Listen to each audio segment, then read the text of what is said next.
You talking to the Rolex wearing, diamond ring wearing, kiss stealing, woo, wheeling dealing, limousine riding, jet flying, son of a gun, and I'm having a hard time holding these alligators down. Woo! You are watching the leaders in full immersion gaming, and this is the pregame show only on the NBL Network.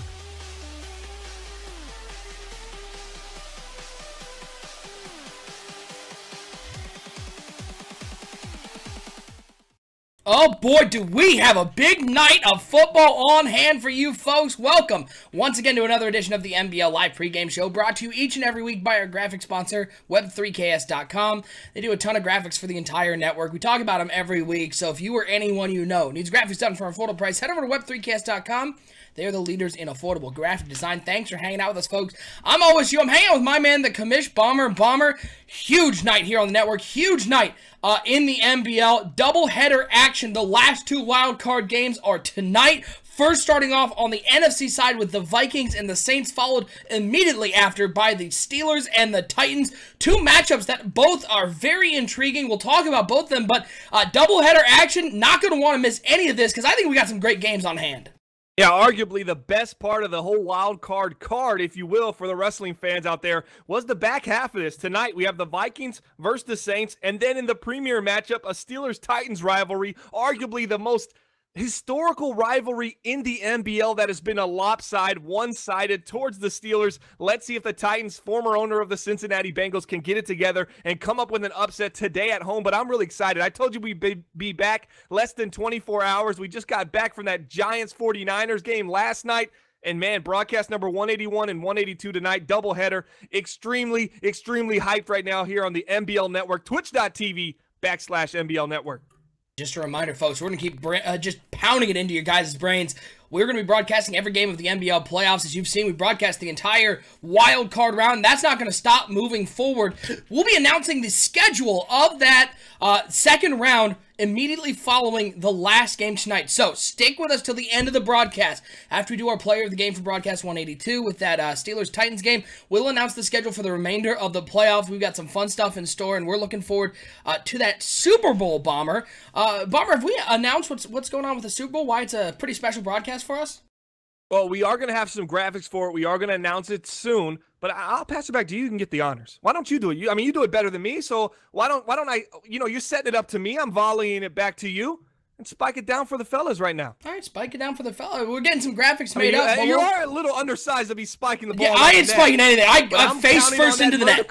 I heard it might be a Sean Kemp-ish style vertical. I got that Zadrunas Ilgauskas vertical, like 4 inches off the ground. 3 tortillas off the ground? Yeah, it's almost a full stack. Well, here's all I'll say. Tune in tomorrow night. That's all I'll say. Tune in tomorrow night. I'm gonna just throw the little teaser out there. I want to get some of these graphics done, but we got a huge announcement for the Super Bowl. We'll wait till the end of the wild card round, but tune in tomorrow night for the divisional round. We'll have games tomorrow night. You're not going to want to miss out on what we have in store for the Super Bowl because we have a ton of announcements to get through. But let's talk about the game we have coming up. First off on this doubleheader, NFC wildcard matchup between the Minnesota Vikings and the New Orleans Saints. Two very good teams. Two teams that have shown that they are capable of putting on magnificent performances. The side of the New Orleans Saints, let's look at wide receiver Michael Thomas because he has been a huge part of the reason why this offense is good. When he is on, this team is great. 11 touchdowns, 1,300 receiving yards, averaging 21.5 per catch, and 6.9 YAC. So he's a big physical wide receiver, Bomber, and when Ross Bonham and Michael Thomas are on the same page, this offense seems to click at a different level. I don't know if you've noticed that, but it just seems like when those guys are rolling, this team, they can put up as many points as any other team in the league.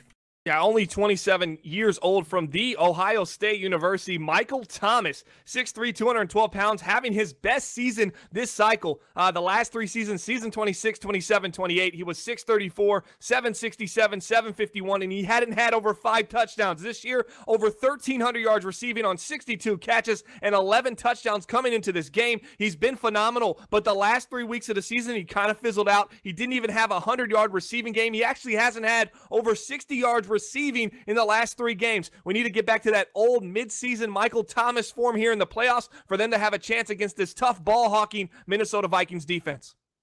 On the side of the Minnesota Vikings, speaking of ball hawkers, Xavier Rhodes, a fantastic season on the defensive side of the ball. 60 tackles, 8 picks, 12 passes deflected. He's also forced 3 fumbles, and he's sacked the quarterback twice.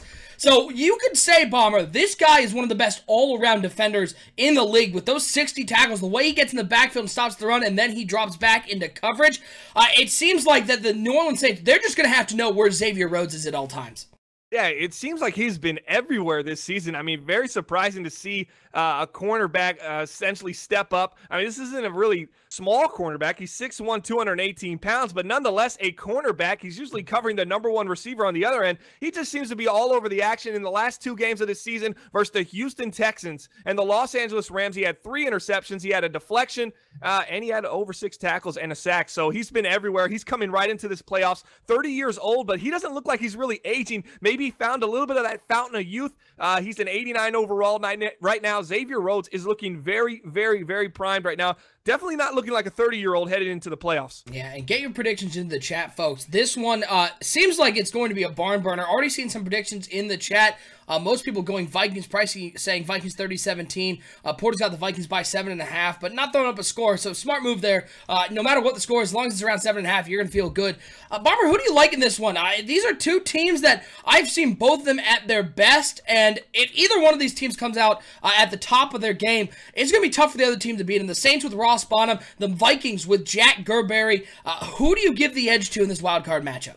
Well, I mean, if it's that close, you always have to give the edge to the home team. I just don't see it playing out that way. I got the Vikings kind of running away with this game. They've been scoring 35 to 40 points a game in the final second half of this NBL season 29. I expect the Vikings to run away 35 to 14, 35 to 17 is where I'm at. But if it's close, if you guys feel it's going to be a close game, you have to lean towards the home team. Home field advantage in the playoffs is a huge deal, and it's tough for road teams to come in here and take that away from the home team. But I think the Vikings ball hawking defense, I think they're going to get a couple on Ross Bonham. I know he likes to force feed it to Michael Thomas. I think that's going to hurt him today. I think Xavier Rhodes walks away with a pick or 2, and this defense looks as great as it's been the entire year.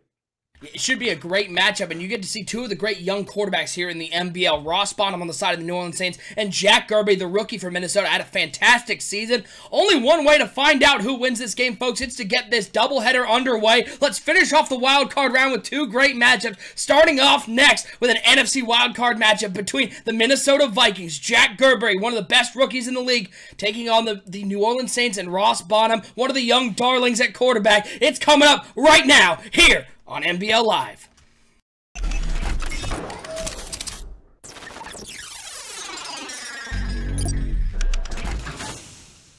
My name is Rex Dixon. Craig Stein. Clint from EA Sports. You're watching NBL. You're watching the NBL Network. And you're watching the MBLN Network.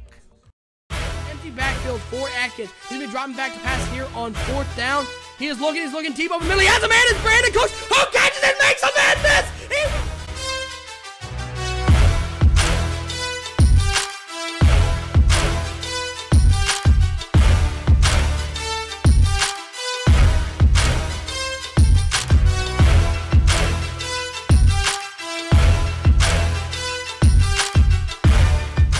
Oh, that's Woodard is dropping back. He's got open over the middle. Wow. That big playmaker ability as he finds him again. Into the end zone. Another touchdown.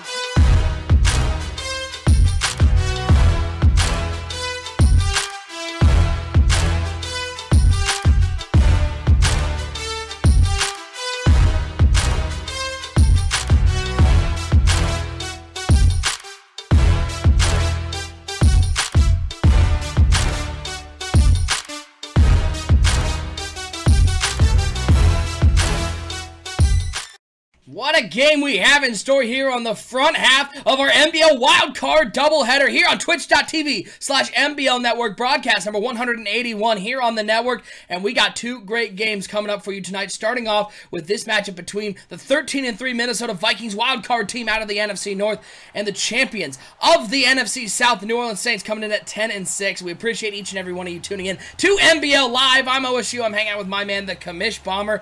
Bomber, I'm looking at the predictions in the chat. We're almost split split right down the middle. But it's interesting, looking at these predictions, almost everybody has the ball game about a 10 to 11 point ball game. That's a pretty wide margin of victory in this one. Are you surprised we are not seeing more close game predictions in this one?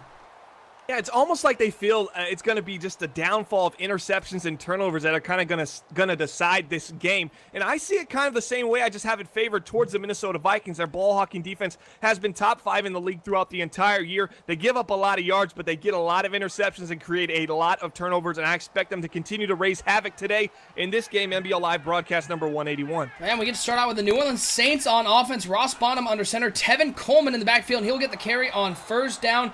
Nothing doing there up the middle. No gain on the play. Going to bring up a 2nd and 10. Tevin Coleman coming over from the Atlanta Falcons 2 seasons ago, Bomber. And the New Orleans Saints, they were thrilled that the Falcons decided to get rid of this guy. They saw him playing defense against him and knew what kind of player he was. Brought him into New Orleans, and he's been a major asset to Ross Bonham in this attack on the offense.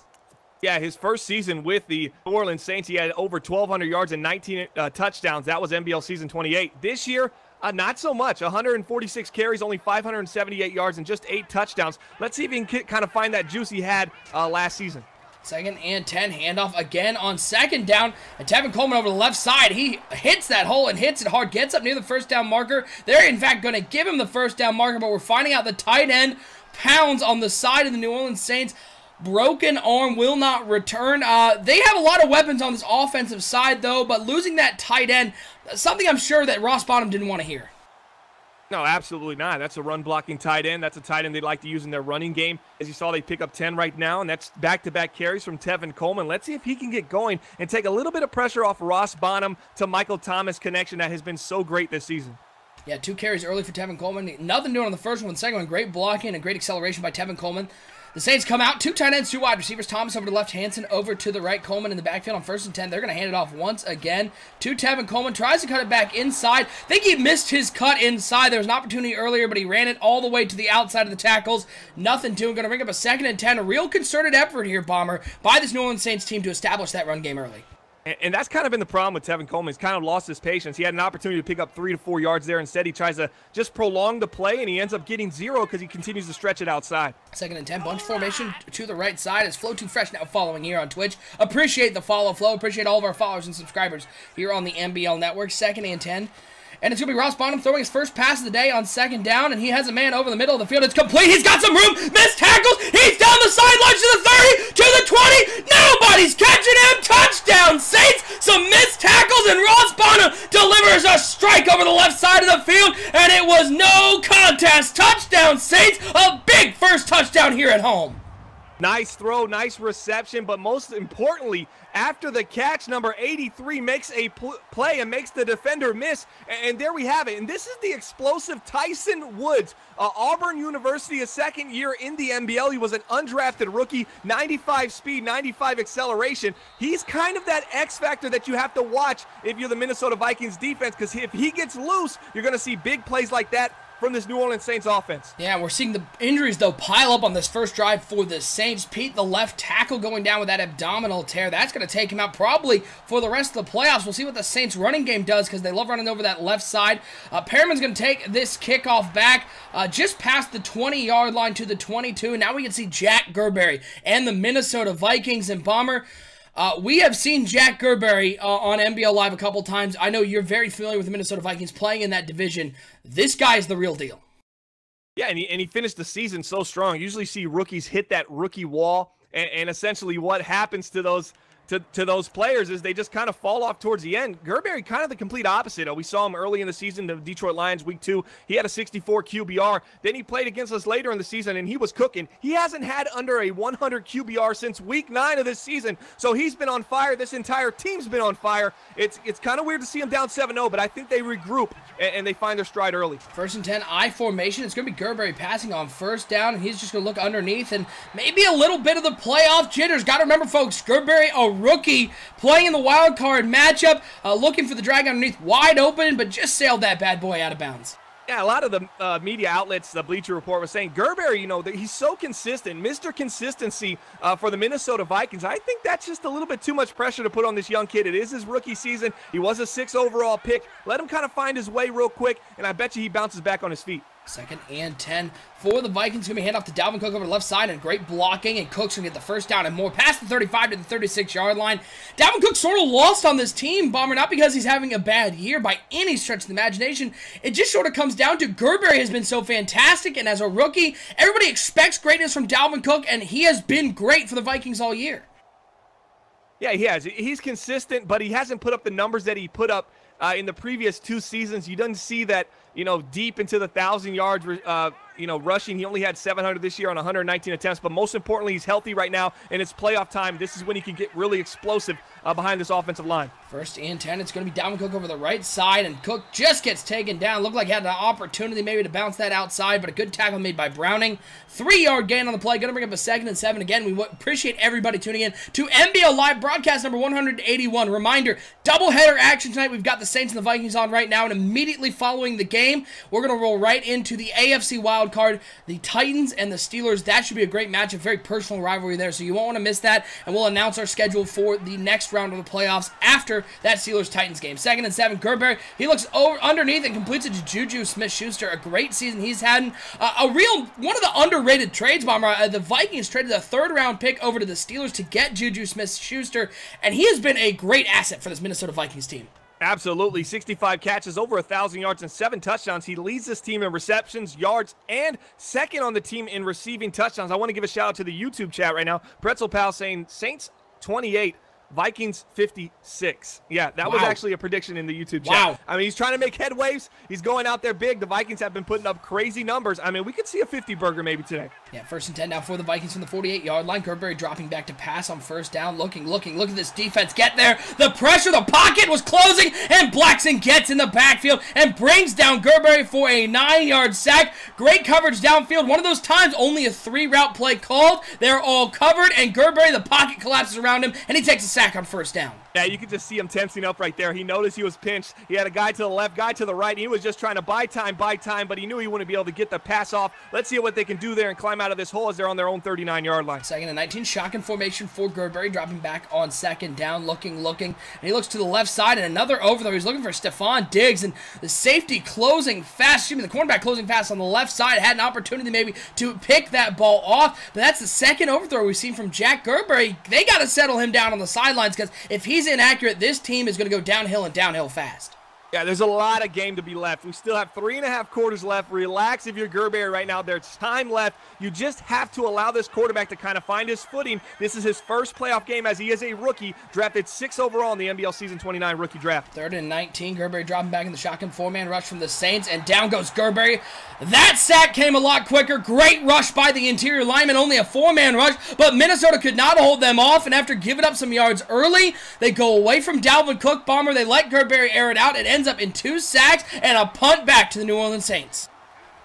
Yeah, big opportunity here for the Saints to go up 2 scores. Let's see if they can get it done. But most importantly, you're playing a ball-hawking defense. You need to make sure that you do not turn the ball over. If they get inside field goal range, it's going to be very important that we keep a close eye that they come away with points. A lot of teams play this Minnesota Vikings defense. They get within field goal range, and then they try to get a little greedy, and that's when this Minnesota Vikings defense will make you pay. Yeah, Decky Dog in the chat saying that D-line looking tough. Absolutely.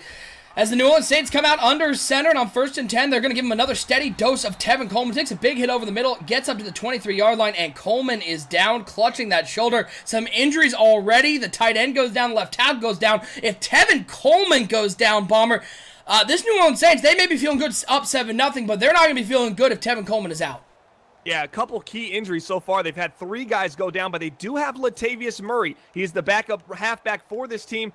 He's 29 years old. He's obviously kind of regressing right now Madden-wise, but he still has a little bit left in the tank. I think they're very comfortable with him running the ball still. Former Minnesota Vikings, 2nd and 3. 2 tight ends, 2 wide receivers. Latavius Murray in at halfback as Ross Bonham under center. 2:07 to go here in the first quarter. They're up 7-0. He's going to change up the play, bring both wide receivers tight to the formation on 2nd down. It's going to be a play-action pass. Ross Bonham rolling to the right side, looking, has a man wide open. It is complete. It's a 1st down for the Saints, and it's Michael Thomas. Bonham 2 of 2 to start this game. He finds Michael Thomas for the first time. A real patient play there. This Vikings defense, we've seen them on these pass plays. It seems like they're just a little in between. They don't know whether they're going to run the ball or they're going to pass the ball, and it's leaving coverage hung out to dry. Yeah, one thing we're noticing right now, Ross Bonham, this is his third year in the league. He led the league in passing yards. Let's see if he can continue to make plays over the field right now as he goes underneath and finds his man. Number 88 gets him down to the 46-yard line. Nice throw by Ross Bonham, but that's one thing I'm noticing, OSU, right now. I'm looking at these two teams, and I see a young rookie quarterback who had a phenomenal year, but Ross Bonham's kind of coming into his own, and maybe he just feels a little underappreciated. The media really didn't pay him too much mind going into this game. Now 2nd and 3 for the Saints. We're waiting to hear on what happened to Tevin Coleman. A lot of time in the bag. Haven't gotten any word yet. 3 wide receivers on second down. It's going to be handoff to Latavius Murray, who splits right up the middle, gets 5 yards in the first down on the play. And Tevin Coleman, as Kanye262 now following here on Twitch. Appreciate the follow, Kanye. Tevin Coleman, ruptured disc, will not return to the game. So that's 3 players already in the first quarter down for the New Orleans Saints, and none bigger than Tevin Coleman. Yeah, injuries piling up right now for the New Orleans Saints. Can they adapt and overcome? That's what it's about. They still have Michael Thomas. They still have Tyson Woods. Latavius Murray is the starting halfback now with the downfall of Tevin Coleman. Can he continue to keep the production up? We'll see right now. Bunch formation, 3 to the right, 1 over to the left for Ross Bottoms. He drops back to pass on 1st and 10. Rolling to the left side. He looks underneath once again. I believe that is Hansen with the catch. 4 for 4 to start this game for Ross Bottom. 3 yards on the play. As actually, that was Tyler Higbee with the catch. It's going to bring up a 2nd and 7. Yeah, you see the defensive end Tapper dropping back into that purple coverage, trying to take away the underneath, probably hard flatted. But you have to really think right now, what do you really expect from a defensive end? When Bonham sees a drag route to his tight end, he sees Tapper over there dropping into coverage. He knows he has somewhat of an advantage, and he'll throw it a little bit into traffic right there, knowing he's going to pick up those 3 yards fairly easy. Kanye262 now hosting us on his channel. Appreciate the host, Kanye. Appreciate all the people who support the NBL Network through the subscribers, the hosting, the following, all of you guys. We appreciate each and every one of you. 2nd and 7 for Ross Bonham. Looking over to the left side, it is complete. To Latavius Murray, who goes up the sidelines to the 25-yard line. And Ross Bonham, 5 of 5 to start this game. This is what Bonham does, though. He is not a flashy quarterback. You won't see him air it out too much, but very methodical working downfield, using those intermediate and underneath routes, and not giving Minnesota any time to figure out what sort of patterns he's working with. Yeah, he throws to the open man. That's why so much yards after the catch for this New Orleans Saints offense, and we see it continuing to work right now.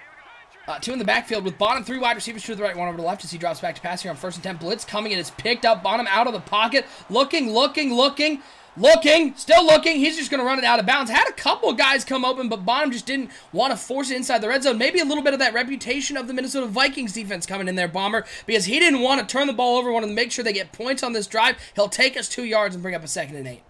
Yeah, and I like it. I mean, you have to respect that. You have to respect the user ability for the Minnesota Vikings. You have to respect this defense that flies around. They're nearly everywhere. Be smart with the ball right now and make sure you come away with points. That's the objective for the New Orleans Saints. Our very own Porter also hosting our stream on his channel. Appreciate the host. Is the handoff. Latavius Murray, look at him go, and if he doesn't go for the truck of Casper the Friendly Ghost, he's in the end zone. Little too happy with the hit stick, but they'll get a 1st and goal at the 5-yard line. A huge opportunity for the Saints to go up 2 scores.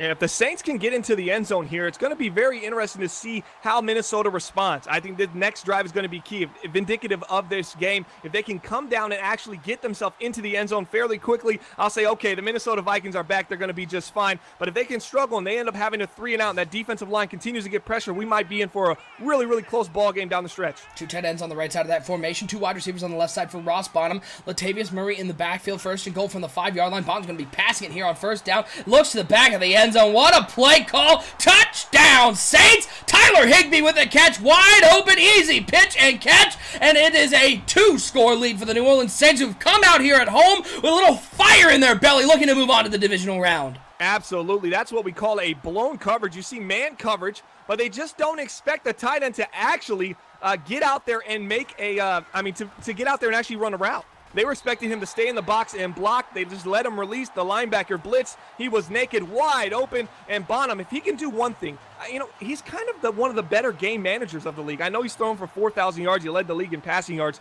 I just think he just makes all the right reads, and he's so willing to go underneath. You don't see him drive the ball. I think that could be a real problem for the Minnesota Vikings tonight. Yeah, I mean, even with those sort of that game manager tag, as Hitchens fumbles the ball, it's picked up by the Saints, a turnover, and boy, we are looking at what may be sort of a mirroring, Bomber, that game we had week 17 between the Titans and the Jaguars. 2 early scores, a fumble, a turnover, and all of a sudden the Saints have an opportunity to put this game out of reach. Still a lot of time left, and they're in that area right here where the ball-hawking Vikings defense comes big. They need to make sure they come away with at least 3 here. First and 10 for Bottom and the Saints, who recover that fumble at the 25-yard line. Murray in the backfield. He'll get a carry on first down. Big hit taken by Murray. Flag down on the play. And they're going to get a little hold on Corey Robinson. It's going to back him up 10 yards. I was talking about Ross Bottom before that whole fumble situation happened, Bomber. The interesting thing about Bottom is the step that he has made this year. He's completing 70% of his passes, the highest he's ever done. 4,100 yards. That's 1,600 yards more than last season. And 12.4 per catch. 27 touchdowns, 18 interceptions, a quarterback rating up to 116. He has taken strides in every statistical category, and you're seeing that on the field. Absolutely. You know, you're seeing a guy kind of coming into his own in his third year in the NBL. He was drafted a couple seasons ago, as it looks like it's going to be a handoff to Latavius Murray, and he looks like he gains just a few, maybe just 1 yard line, 1 yard right there. NBL Rams saying when it rains, it pours. Looked like last wild card game, that Giants 49ers game. The Giants absolutely blitzkrieged the 49ers. 2nd and 19, I formation for the New Orleans Saints. It's going to be Ross Bottom dropping back to pass here. Looking.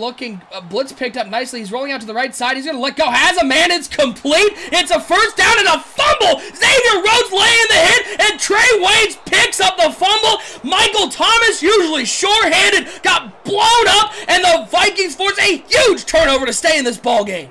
Yeah, one thing I'm noticing, though, Bonham's willing to use his wheels, kind of get out of the pocket and make that throw wide open. You saw a lot of positive things from the Saints on that drive, but once again, this ball-hawking turnover defense creates turnovers, and that's exactly what they did right there. They might be wanting that possession back come the end of the game. Xavier Rhodes already making an impact in this game as 1st and 10. Jack Gerberry under center. Little counter play for Dalvin Cook, cuts it up the middle, but early penetration by the New Orleans Saints blew that play up. No gain on the play, going to bring up a 2nd and 10, so 2 fumbles already. The hits are being laid. We've seen that in the playoffs so far, though, Bomber. All these teams here in the wild card round, they are laying the lumber early. These running backs have to know the big hit is coming. The wide receivers have to know it's coming and cover up that pigskin. Yeah, as a team, you got to preach ball security, ball security, ball security. You're seeing all these teams struggle right now. 2nd and 10, let's see what these Minnesota Vikings can do. Yeah, 3 wide receivers bunch over to the left side, 1 tight end on the right side of that formation. It's going to be Gerberry dropping back to pass on 2nd and 10. Looking, and 3rd sack of the day for the New Orleans Saints as Jordan gets a big one there, bringing him down for a 6-yard loss. Going to bring up a 3rd and 16. This New Orleans defensive line playing fantastic here at home as they get in the backfield. Yeah, Jack the Ripper's not going to be effective if he can't stay on his feet right now. He's struggling. Watch for Dahlman here on this go route. Inside seam standing up right there, number 85. 3rd and 16 for the Vikings. Gerberry dropping back to pass on 3rd down. Looks over to the right side. He has Juju Smith-Schuster who makes the catch. Oh, 3 Saints over there, and Gerberry fit that into a tight window and gets the first down. Juju coming up with yet another big catch for the Minnesota Vikings. Yeah, that was a risky throw right there. Kind of really risky at this point. You don't want to get a pick six. You're down 14-0, but those are the throws he's been making all season. So if you're just now tuning in and you're watching his Minnesota Vikings, just say, man, he's a little loose with the ball on that pass. He's very comfortable with that pass. Him and Juju have a great timing on that C route, and they know exactly when the ball needs to get there, even against blanketed coverage. 1st and goal for the Minnesota Vikings. Ball on the 36-yard line. 4 wide receivers, 2 to each side for Jack Gerberry in the shotgun. Dalvin Cook to the right of Gerberry as he changed up the play, surveying this defense on 1st and 10. He's dropping back to pass. Only a 4-man rush, and Gerberry launches it down the field, and it is caught in front of the safety at the 39-yard line. Nice throw there by Jack Gerberry, and Minnesota is in business as Turner comes up with his first catch of the day.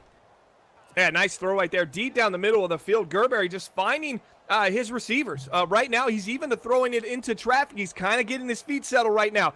This could have been a big turn of events after that fumble if they would have been able to put points on the board, but right now you're down 14-0. You get the ball to start the second half. A lot of positives right now for Minnesota. 1st and 10 for the Vikings. Gerberry dropping back to pass on 1st down. Rolling to the right side. Rush is coming. He's going to launch that to the sidelines. I don't know if that was an intentional throwaway, but a smart play there by Jack Gerberry, because if he tried to complete that ball, the bracket coverage out there surely would have caused problems. Yeah, absolutely. I don't like the pass. I don't like the throw. If it wasn't a complete throwaway, I don't like trying to squeeze that ball in there. Just get rid of it. 2nd and 10, you're on the 39. Couple more yards, you're in field goal range. You need to come away with points right here.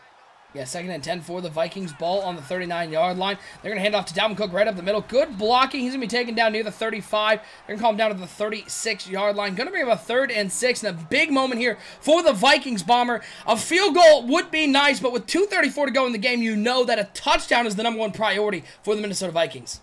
Yeah, you want to get points on the board. You want to turn this 2-possession game into a 1-possession game quickly. As I said, they're going to get the ball to start the third quarter. 3rd and 6. This is the biggest third down of the game for the Minnesota Vikings. Let's see what Jack the Ripper Gerberry can do right here for this Minnesota Vikings offense. 4 wide receivers, 2 to each side. Spread them out. Dalvin Cook in the backfield to the right of Jack Gerberry. Ball on the 36-yard line, 2:22 and counting. Gerberry dropping back to pass on 3rd down. The rush is coming, and down goes Gerberry again. Blackson's 2nd sack of the day, the 4th one for the New Orleans Saints. And Gerberry does the one thing you can't do as a young quarterback. He takes a sack, and it takes him out of field goal range. So the Vikings going to get no points on this drive. The offensive line is getting eaten up, but Jack Gerberry's got to find a way to get the ball out of his hands quicker. Yeah, okay, right there, the seam was open. He didn't want to make the throw, OSU. You know, he saw the seam there. He didn't want to throw the tight window. For what reason, I don't know. I think he thought when he got into the 3rd and 6, what do we all start thinking? If I can find something underneath and kind of walk for the first down, I'm going to take it. They covered 3 hard, flattened him. They made him have to drive the ball down the field. He didn't seem like he was really willing or wanting to do that. Well, now the Saints have an opportunity with all 3 timeouts. Play action pass for Ross Bonham, who's been on point all day, looking for that corner route. Oh, and what a catch. Michael Wow. Thomas on the left side, making up for that fumble earlier. He catches it in front of the safety, and boy, Ross Bonham is fitting that ball into tight windows in the secondary as he completes another one down the field. D-Star in the chat right now, Zmore92 saying, very impressed with the New Orleans defense tonight. I am too. I mean, they're looking quicker than I thought. They're looking fast to the ball. It looks like they've got some scouting on this Minnesota Vikings offense, and they've just kind of been able to throw a wrench in their plans. 3 wide receivers over to the left side for the New Orleans Saints. As Ross Bonham under center, Latavius Murray in the backfield, and it's going to be Murray getting a carry, and he gets caught up on his own lineman. Boy, it looked like that was the epitome, Bomber, of a running back not knowing whether to cut inside or outside. He had an opportunity both places, and he just took the middle, which ended up being his own lineman. Absolutely. I think you hit the nail on the head right there. If he just chooses left or right, he probably gets 6 to 8 yards for sure, and maybe even more if he can make a man miss. So big opportunity missed there for this New Orleans Saints offense. 2nd and 7 for Ross Bonham, dropping back. Blitz picked up by the offensive line, and he finds a man in the flat that goes out of bounds. No, he's not. Boy, you got to know where you are on the field. That one was an easy catch. Should have been turned upfield. Instead, no gain on the play. Going to bring up a 3rd and 7. And Ross Bonham, 67 speed, 81 excel. He is doing a great job just moving in the pocket at the right time. I thought he was maybe 85 speed, the way he was just moving and maneuvering himself in the pocket and getting out of the pocket. I think he's done a great job so far. Yeah, he's like a jalopy. He can get to top speed, but that top speed's only like 12 miles an hour. As Ross Bonham dropping back to pass here on 3rd and 7, looking to get something downfield. Flag down on the play, and Bonham's going to take a sack. That's going to be probably a hold on the offensive line. So, man, oh, man, even though you had a hold on the interior of that offensive line, they still bring down Ross Bonham for a sack, and the punt's going back to the Vikings. And Vikings, they still have 3 timeouts. Jack Gerberry's just got to get on target right now and get some chemistry going with his wide receivers. Yeah, we need to just see a nice drive here that ends with some points on the board. They had an opportunity to get a field goal last time. They take a sack. It gets them out of field goal range. Let's see if they can get something big on the special teams. This one taken back at the 6-yard line, up past the 10, up past the 15. No, they cannot get something big. They're going to be taken down to the 17-yard line. They got to go a full 83 yards to the end zone to get some points on the board. 1:13 to go, Bomber. How crucial is it for the Minnesota Vikings to put together a drive and just get any points, get some confidence for this offense? Yeah, I think it's more about confidence. I don't think it's the end-all, be-all if they come away with 0. I just think this offense, you know, they're just young. They're a little young. They haven't been playing together for that many seasons. I think, you look at Smith-Schuster, Turner, Hutchins. These are all younger wide receivers. So here's an opportunity right here for Gerberry to get going as he makes another just insanely dangerous throw to the left. And Diggs bails him out. What a catch. The go route over the middle was wide open, too. Yeah, but Stephon Diggs doing what Stephon Diggs does, making a big catch, and it's a first down for the Vikings. Jack Gerberry using his talented wide receivers effectively as they've been able to bail him out on a couple risky throws. Now 1st and 10 for Gerberry in the shotgun. Smith-Schuster coming in motion. He's dropping back to pass on 1st and 10. Looking. He looks over once again to the corner route, and that one should have been picked, and it wasn't. An opportunity there for a big play from Marshawn Lattimore, usually a sure-handed player over there. Instead, though, it's going to bring up a 2nd and 10. Yeah, and that was just Gerberry staring at one guy. We've kind of seen that a couple times today. Maybe a little nervous, not really going through his progressions or his reads, kind of predetermining where he's going and going to the one receiver that he has locked up before the ball is snapped and just making the throw anyways. I don't like that read. I think you need to come off that read and probably just go underneath. If you're the Minnesota Vikings offense, you need to kind of start changing the play calling and give Gerberry a little bit to get his confidence going. Yeah, sure doesn't feel like there's any reading of the defense going on right now. It sure feels like it's just a lot of one lock-on reads as Cook gets a carry over the left side, only 3 yards on the play as we're down under a minute to go. Minnesota all 3 timeouts. New Orleans also has all 3 timeouts. A 3rd and 7. New Orleans is going to take one of those timeouts. They're looking to get a stop and get the ball back and maybe put more points on the board. I don't like that. I like playing it out. 3rd and 7. Let's see what you can do on this 3rd down and get a stop rather than giving the Vikings 4 timeouts now, which could have took them into field goal range. Maybe now you're giving them an opportunity to take a shot into the end zone if they keep this drive alive. Gerber in the shotgun, 2 wide receivers to each side. Diggs in the slot. Watch for him. Smith-Schuster on the right side. He drops back to pass on 3rd and 7. He looks underneath. It is complete to Diggs, but he gets absolutely obliterated. Wow, big hit. Absolutely obliterated. What a hit by Vaccaro. How good is this New Orleans Saints secondary been so far? I know they've got a couple catches where they've essentially been mossed on the sideline, if you will. But, man, they have been like glue and stick 'em all over this team so far. Yeah, the secondary is playing great. The defensive line is... What a hit. No, another big hit. A wolf.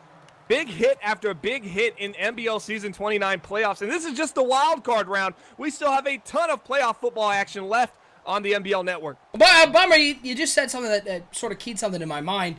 How bonkers is it that, in what we're looking at a week time, we're going to be working towards, after the Super Bowl, season number 30 here in the NBL? Yeah, I mean, it really is starting to grow, and climb right now as Bonham's trying to extend with his legs again as he gets down. Yeah, he's rolling. And avoids the Anthony Barr. But, yeah, 30 seasons so far through, 4 or 5 Madden cycles. Let's see, 25, 15, 16, 17. This is our 5th Madden cycle. We got a lot of positive things going here at the NBL. If you want to join us, go to 365.maddenbomberleague.com. You join the grid first with an opportunity to work your way up to get noticed by the grid staff, get in that top 5 to get a potential spot to get in the NBL when one opens, and they rarely open up.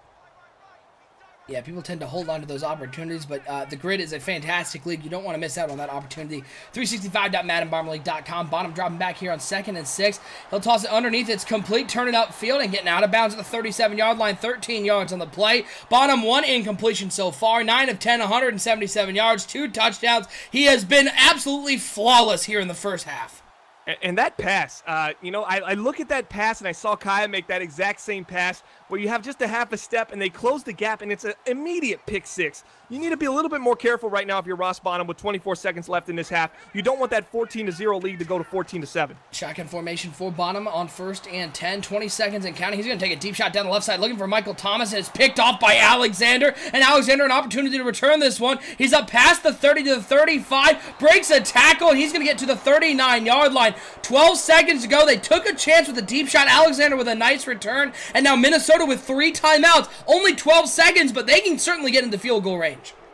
Yeah, I'm not so sure the thought process behind that. I would like to ran one more play and then take that shot and leave them no time on the field. And if you caught it, call the timeout with 3 seconds, but 12 seconds. If they make a big pass here and they get the ball down the field, watch the post wide left to Stephon Diggs. That's an opportunity to get themselves into field goal range. Could be dangerous right here if you are the New Orleans Saints defense. Yeah, 1st and 10 now for Jack Gerberry. 2 wide receivers to each side. Spread them out as he drops back to pass on 1st and 10.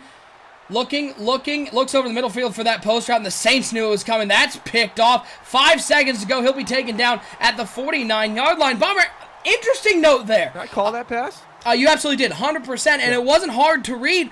The interesting part was he had Juju Smith-Schuster on the right side running that out route. It was wide open, but he ended up audibling him to a streak route down the right side. You take a 13-yard out route on the right side, you're working into field goal range already. It's an easy pitch and catch. It seems like Gerberry and the Vikings are they're hell-bent on pushing it downfield. Yeah, there's no 14-point touchdown. You're not going to get it all back with one throw. And this is the mistakes of rookie quarterback and the growing pains they have to go with this young guy under center right now for this Vikings offense. Yeah, 1st and 10 now for the Saints. 5 seconds to go. Play clock down under 7. It's going to be Bonham dropping back to pass. He is looks over to the left side. That one's incomplete. It wouldn't have mattered anyways. We've reached the end of the first half. Your score right now, 14-0.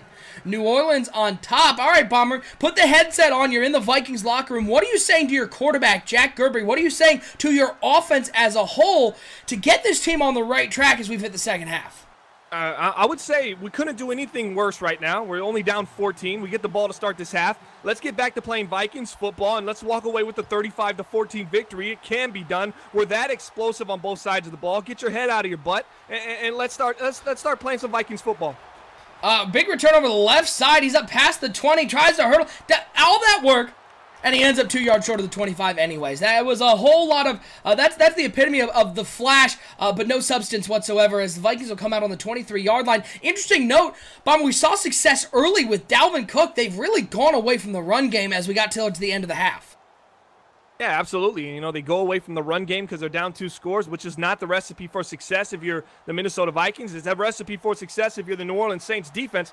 Let's see if this team can kind of get it together in the second half and get back to their bread and butter. 1st and 10 for the Vikings. Gerber's going to be passing it here on 1st down. Looks over to the right side. There's the out route to Smith-Schuster. He'll get near the 1st down marker. He may be just short, though. It's going to bring up a 2nd and inches. Again, though, it looked like Gerber locked onto one receiver because he had the post route from the tight end, and it was all sorts of naked open. Yeah, and I don't like that. That's concerning and alarming if I'm a Vikings fan right now. It just seems like Gerber's looking for the similar routes that usually get open for him, but, man, he's missing guys all across the field. 2nd and inches dropping back is Jack Gerber looking, has the corner route to Dowman, who takes a big hit but holds onto the ball at the 50-yard line. Nice job of Gerber taking a little power step to the left side and finding the tight end Dowman. 1st down for the Vikings, and maybe they'll get back to some sort of balanced offense as they've hit midfield. Yeah, and you're seeing a lot of corner route action here for the Minnesota Vikings as the 6-foot, the undersized Jack Gerber. You see him right there against the lineman. You wonder why he got passed up. He just doesn't have the prototypical size. He's a Drew Brees-esque quarterback, but he really can get it done. 1st and 10 for the Vikings, dropping back to pass. Boy, he had the wheel route all sorts of open, but he finds Smith-Schuster on the post route at the 28-yard line. 1st down for Gerber. He's completed his last 3 passes and seems to be getting a little bit of rhythm here in the second half as they need a touchdown to cut into this lead and get some of that confidence back. Yeah, here we go. A minute into the 3rd quarter. They're approaching scoring range. They're approaching that red zone. They're on the 28. Let's see what these Minnesota Vikings can do. Yeah, 1st and 10, Gerber under center. 2 tight ends, 2 wide receivers. Diggs to the left, Schuster to the right. Cook into the game, sort of been relegated to just short of a statue in the backfield as he hasn't touched the ball here in a while. 1st and 10, it's a corner out. He had him wide open and missed him again. Another overthrow from Jack Gerber. They got to get Dalvin Cook going or something because Gerber, he's completed a couple nice passes here, but he has not looked comfortable in the pocket all day. Yeah, and we're seeing a lot of corner route dependency for this Minnesota Viking offense. It'd be nice if we saw a little bit more routes, a couple more things that kept the defense honest, but it was a wide open throw, and that was the right read. So right there, we can't blame him for making that throw. He just has to set his feet. The young quarterback just a little antsy right now and inside in the pocket right now for the Minnesota Vikings. 2nd and 10 for the Vikings. Ball on the 28-yard line. Shotgun formation once again. 4 wide receivers, 2 to each side. Dalvin Cook in the backfield here on 2nd and 10. He drops back.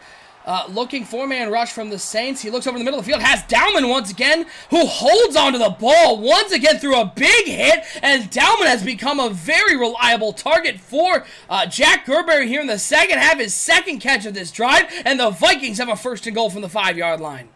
Yeah, where was this guy during the regular season? We did not see much of Alex Dowman. He only had 4 catches for 91 yards, but he is becoming the guy right now as they're going to him early and often to get this offensive passing game going.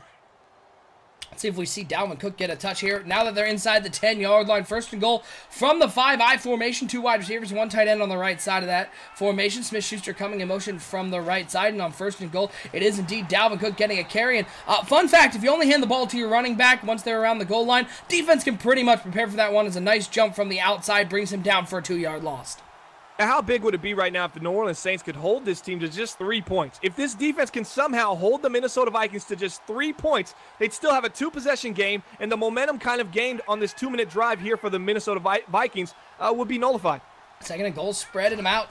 4 wide receivers, a little draw play for Dalvin Cook. He's got some room up the middle. He tries to hurdle the safety and just gets clipped. Oh, a dangerous play by Dalvin Cook. He is down at the 1-yard line, though. Went for the superstar play and almost ended up with a problem, but he somehow holds onto the ball through that hit bomber and gets it down to the 1-yard line.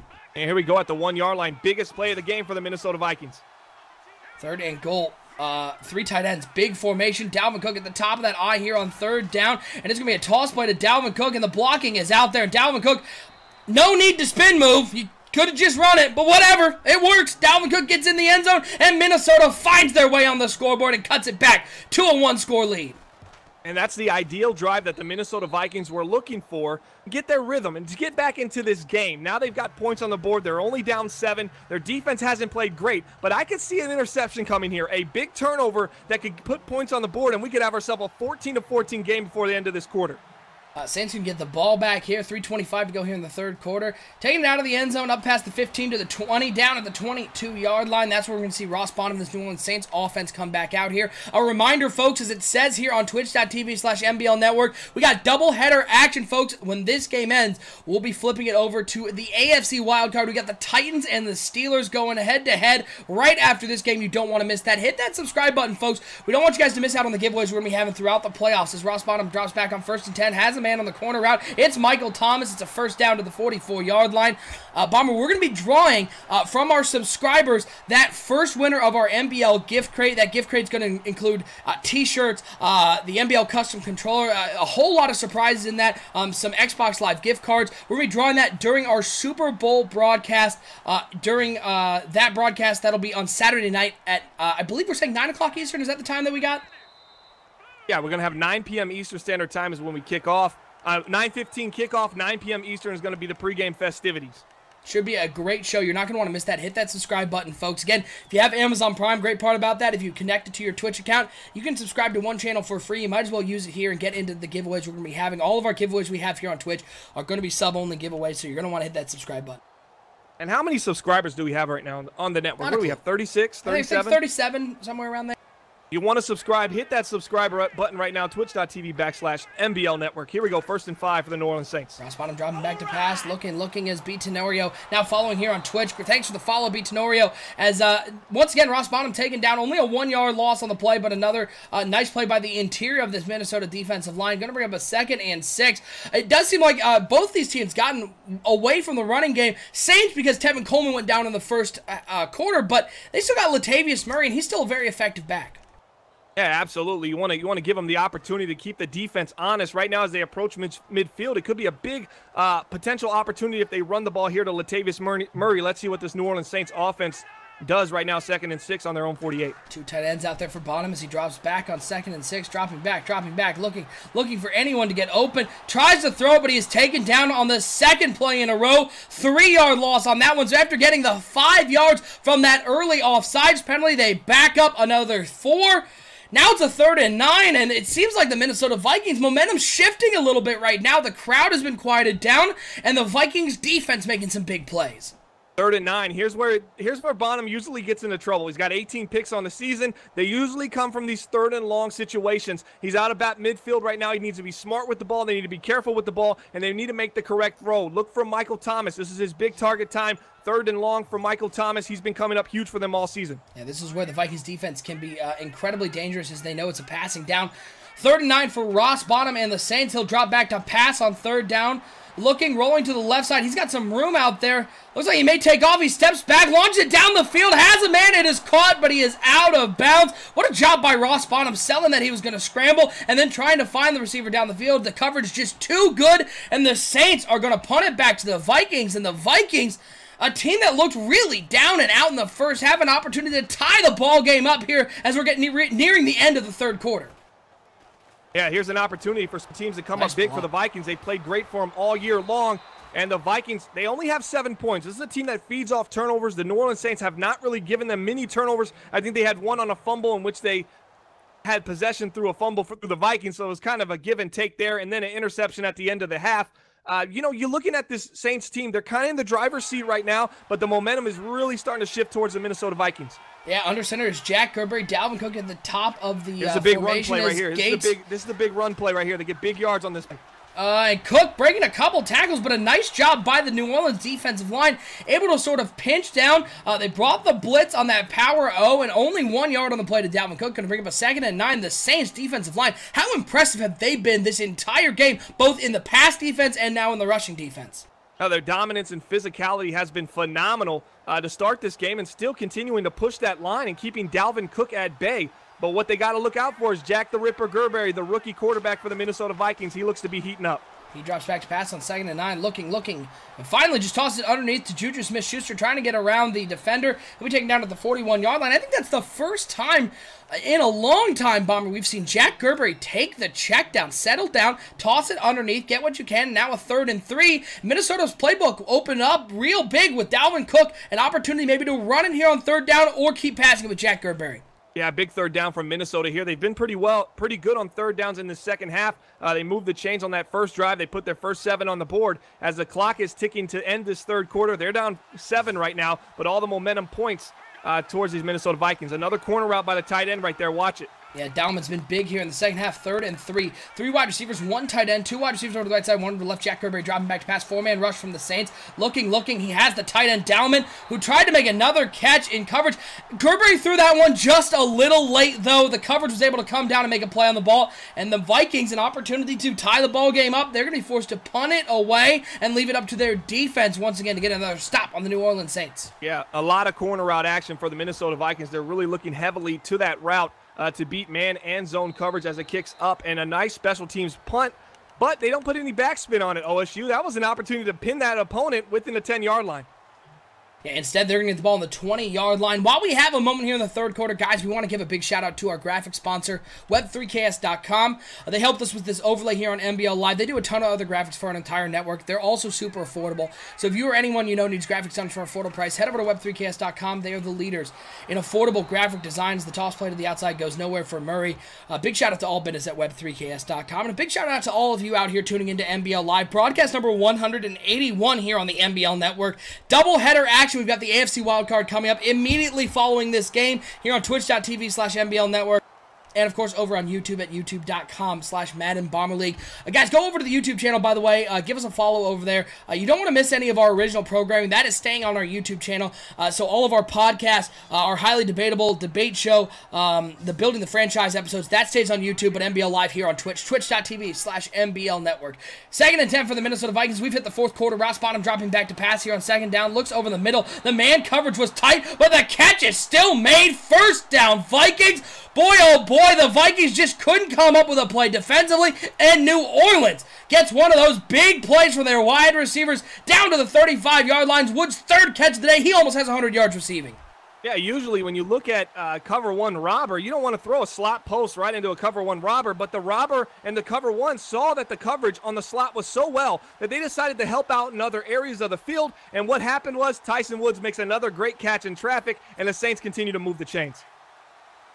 Now 1st and 10 for the New Orleans Saints. Let's see if the loss their left tackle, their tight end, and Tevin Coleman hurts this running game at all. It's going to be a toss play out to the outside for Latavius Murray. He takes a huge hit at the 35-yard line, losing nothing on the play, gaining nothing on the play. Going to bring up a 2nd and 10. This may be where the Saints are a little bit disadvantaged, Bomber, because without Tevin Coleman, without that left tackle, the run game is what shuts this game down, and the Saints may not have that with Latavius Murray.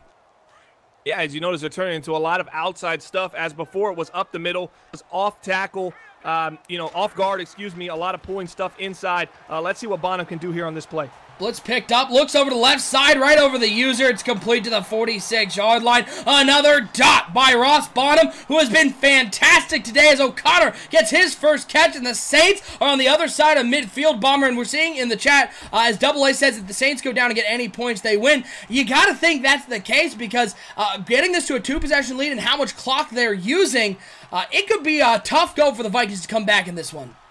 Yeah, absolutely. You look at the points scored so far and make you believe that. I honestly don't believe that. I think Minnesota has a vertical offense they have yet to tap into, and I think they can drive that down the field and put some points on the board. I'm not giving up on Minnesota just yet, even if the Saints get 3 on the board. A little corner out to the outside. It is complete to O'Connor. Back-to-back catches for the tight end. Just shy of the first down marker. Going to bring up a 2nd and 2.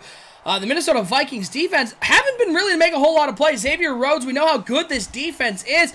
Rhodes forced a fumble. They had a pick on a deep ball, but the New Orleans Saints have really found a way to be very conservative and not force anything, and now the run play up the middle as Latavius Murray gets to the 34-yard line. Another first down for the Saints. They've really neutralized what the strength of this Minnesota Vikings team is, which is their defense. Yeah, well, the strength of the defense is actually just turnovers, OSU, and if you don't turn the ball over, you get games like this with Minnesota where they can only put up 7 points. A lot of people forget to think that this team, yards-wise, is not very good, but they've been able to kind of, regroup as a defense and say, hey, let's just create turnovers. Let's don't worry about yards, and it's worked out well for them. Handoff once again up the middle. Murray as gets up to the 30-yard line. Going to bring up a 2nd and 6. If you're joining us for the first time, NBL rules state you can't kill the clock until under the 2-minute warning. That's why you're not seeing any chewing of the clock right now. But with 3:18 to go, Bomber, the clock is running, and the Saints are in field goal range. The Vikings going to have to come up with a big play here, or else this game's going to be out of reach. Yeah, you need that turnover. That's been the specialty of this defense. Do not count the Minnesota Vikings out just yet. Any turnover can happen right now. If I was the New Orleans Saints, I'd turn conservative ball carry on right now just to make sure I don't have a fumble, or at least I try to limit the chances that could actually happen. Bottom under center, 2 tight ends. Latavius Murray in the backfield on 2nd and 6. 2:51 to go. It's a handoff to Murray, and a big tackle made in the backfield as Murray gets taken down at the 31-yard line. Going to bring up a 3rd and 8, and now this is where the Vikings team needs to come up with a big play as Kendricks comes up and makes a huge one-on-one tackle on Latavius Murray. Yeah, this is going to be a longer field goal than they probably like. I mean, they're 31, so we're looking at, what, a 48, 49-yard field goal? Yep. I know you're at home. You're playing inside of a dome. No wind, so that's not going to matter here. So 3rd and 8 here. I'm just going to stay on the ground and run the ball and say, hey, man, score twice in under 2 minutes, and then we can say, okay, you won this game. But until then, just do not turn the ball over. There's no reason to pass the ball right now. 3rd and 8 for the Saints. 2:15 to go. Play clock down under 6 seconds. Bonham in the shotgun. He's going to drop back to pass here on 3rd and 8. Looking, rolling. Has a man down the field. It is caught. A beautiful possession catch at the 2-yard line. And this ball game just might as well be over as the Saints convert a 3rd and 9 down the field. Ross Bonham, what a game he is having as the Saints have a 1st and goal from the 2. Yeah, he has a lot more guts than I thought he had. What a great throw. Great catch. Possession catched it. That's suspect right now why he did that, but OSU, he avoided taking any potential hit. I just kneel the ball out right now if I was the New Orleans Saints, but it looks like they're going to try to run it in because they're not OSU. They're not hold on. Yeah, don't throw that on. Let's back it up. Let's try that one again. And if Z-Star, if he fumbles right now, you realize that then the Z-Star thing is dead. Z-Star was right. If he fumbles now, he picks it up and scores. Okay, Z-Star, we can't get on him for that anymore.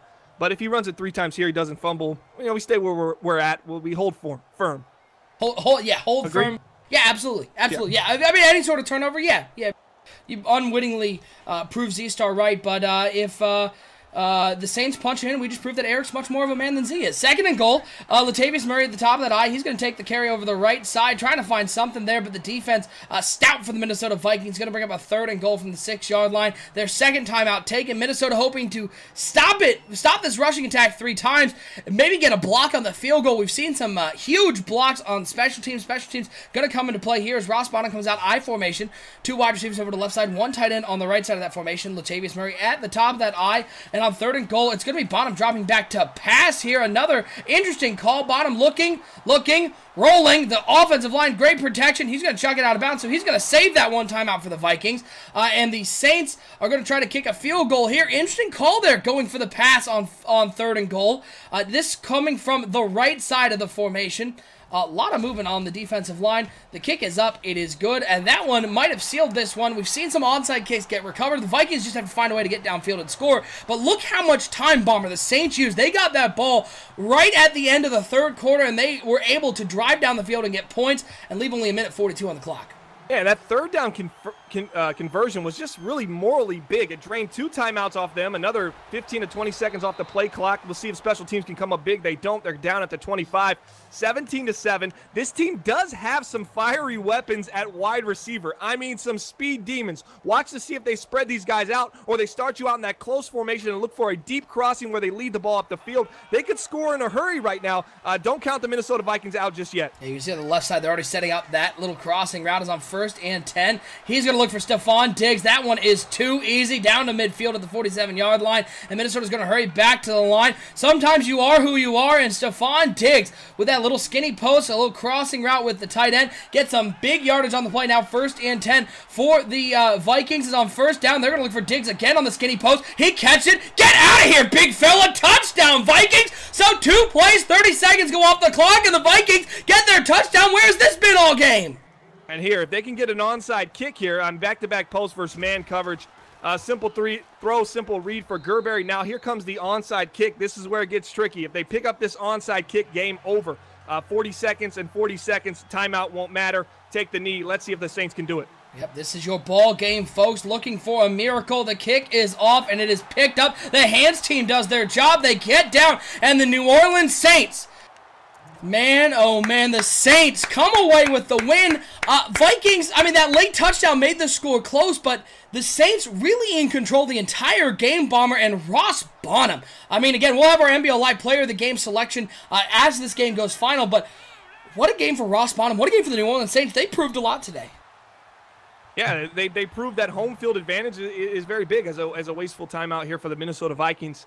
Let it go. It's over. Your season's over. Head on to NBL Season 30 and try to get some moral victories because the championship is not going to be yours this year. You blew it on the road. Road games are tough to win. It's tough. When is the last time? I want someone to go to 365.maddenbomberleague.com and check out our champions. And I hope Eric G doesn't second guess his math here. It is over. Just one more knee after this. Take one more. Take the knee. Let's go. Yes, it's over. Okay. So go to 365.maddenbomberleague.com. I'd like to know the last 5 teams that won. I want to know when we've had a wild card team that's a 5 or 6 seed that came on the road and actually won the Super Bowl. It really is a tough feat to go road game to the Super Bowl when you're one of those 5-6 teams. Clock running down. Let's put a little bow on this Minnesota Vikings team, Bomber. This is a team that I was very impressed with throughout the season. The #1 scoring offense in the NBL with Jack Gerberry at quarterback.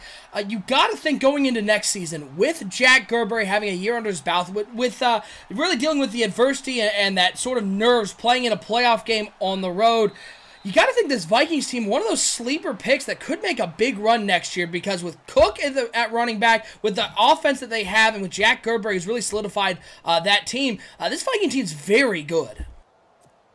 Yeah, they are. And this is a team that missed the playoffs, NBL Season 28, and had a heck of a bounce back. They went 13-3 this year.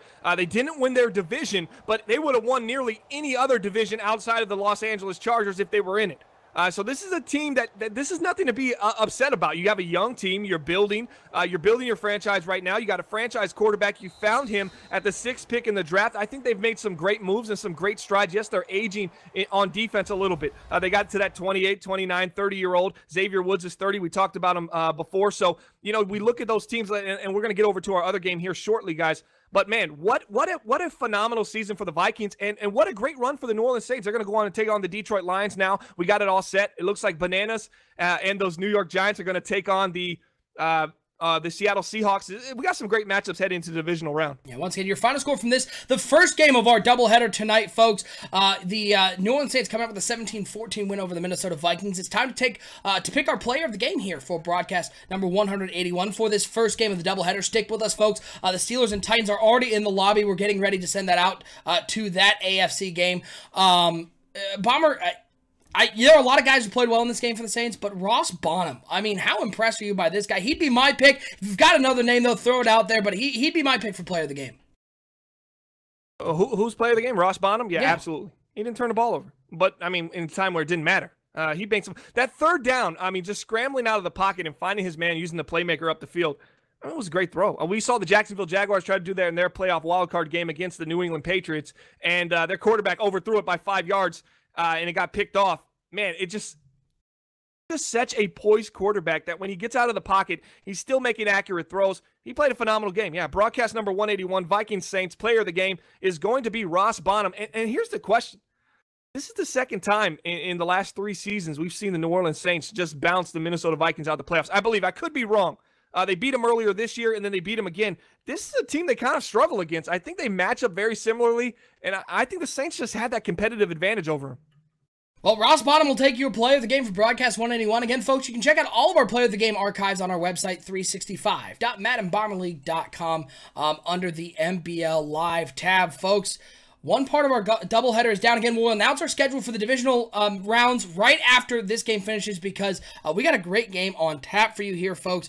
In the AFC side, it's the Steelers and the Titans. Let's roll right into it. And as always, we'll do a quick pregame show. That's sponsored by web3ks.com. You've already heard them throughout the first part of this doubleheader. Just if you need any graphics done, hit up Old Business at web3ks.com. They are the leaders in affordable graphic design. Bomber, we got a great matchup on hand here.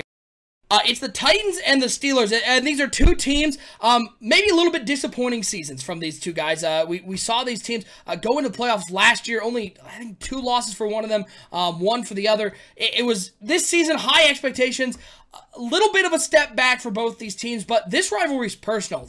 Sonny Weaver, owner of the Tennessee Titans, former owner of the Cincinnati Bengals, in the same division with Lip, owner of the Pittsburgh Steelers. You know this one is personal. You know Sonny wants to knock that moniker of hashtag one and done, hashtag 10 and 6, all the hashtags you can throw at them. I don't know. I think he wants to license it. I don't think he might want a t-shirt with his face on it with hashtag one and done at the back. But this one's personal. He wants a win, though. He wants to beat Lip. You know he does.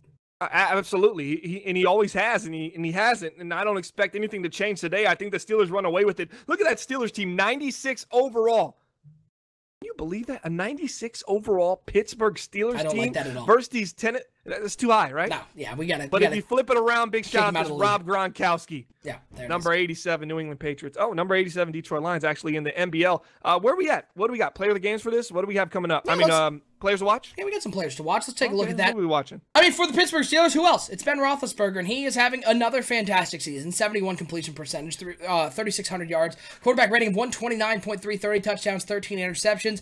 Ben Roethlisberger, probably his last season in Pittsburgh. I think we say that every year, Bomber, and every year Ben Roethlisberger finds another way to come back, but the rumors we have heard is this is Ben's last season. They want to tear down this franchise, bring some young players in for the last couple seasons of the cycle, but Ben Roethlisberger, what a year he is having once again. Still proving it doesn't matter what that number is in the age category. You can still put up great numbers here in the NBL.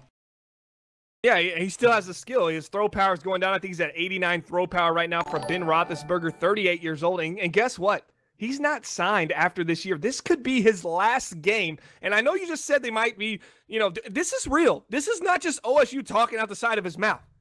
Which you can do if you want to see it, but you got to subscribe. Subscribers only get to see it. Yeah, it's a sub only thing. It's not a mouth talk. 38 years old, superstar development, 6'5", 89 throw power. It's going to drop to 87 next year. 94 short, 90 medium, 85 deep. He is not signed. They have not offered him a contract. And I'll tell you what, the agent spoke with Bleacher Report, said that it looks like conversation is pretty much just Ben might retire, but he's not going to be a Steeler next year. And this is real.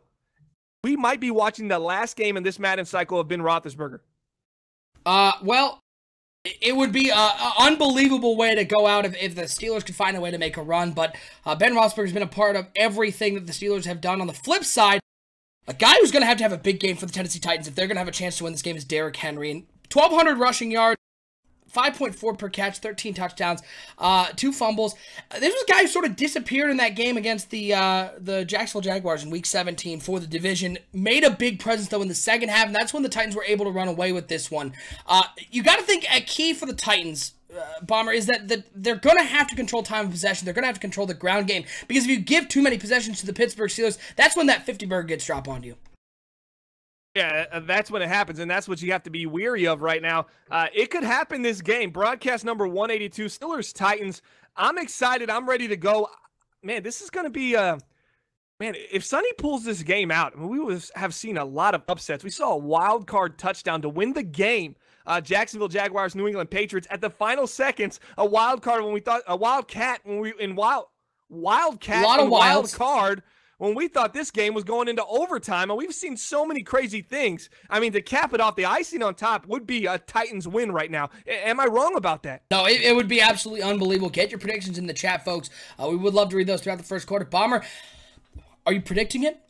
Put your money where your mouth is. Are the Titans going to come out with that unbelievable victory that would cap off an unbelievably wild card round? Or the Pittsburgh Steelers going to do what they do, win their wild card game, continue their ownership of Sonny Weaver, and move on to the next round and try to get Ben yet another ring on his finger?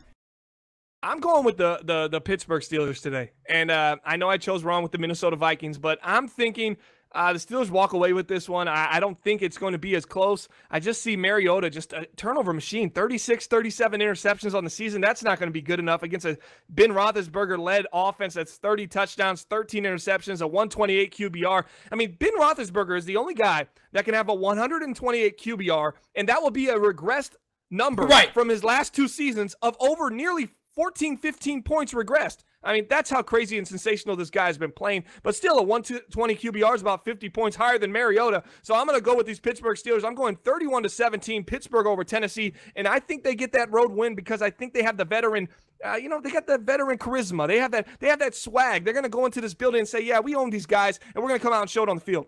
Well, there's only one way to find out, folks. Let's finish off this wild card round with another matchup, the second half of our wild card broadcast, number 182, and we got a great game on tap. Coming up next, the rivalry is personal. It's the Steelers, it's the Titans, it's Lip versus Sonny, it's for the wild card, and let's get it underway. It's coming up right now, here on NBL Live.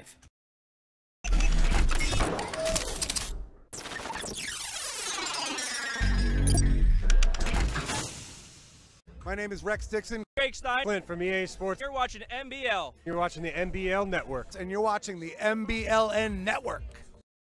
Empty backfield for Atkins. He's been dropping back to pass here on 4th down. He's looking deep over the middle. He has a man. It's Brandon Cooks who catches it, makes a man miss.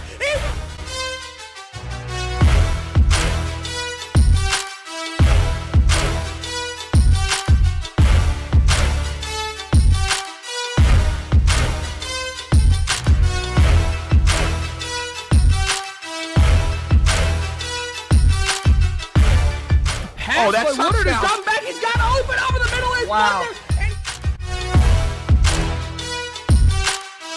That big playmaker ability as he finds him again. Into the end zone. Another touchdown.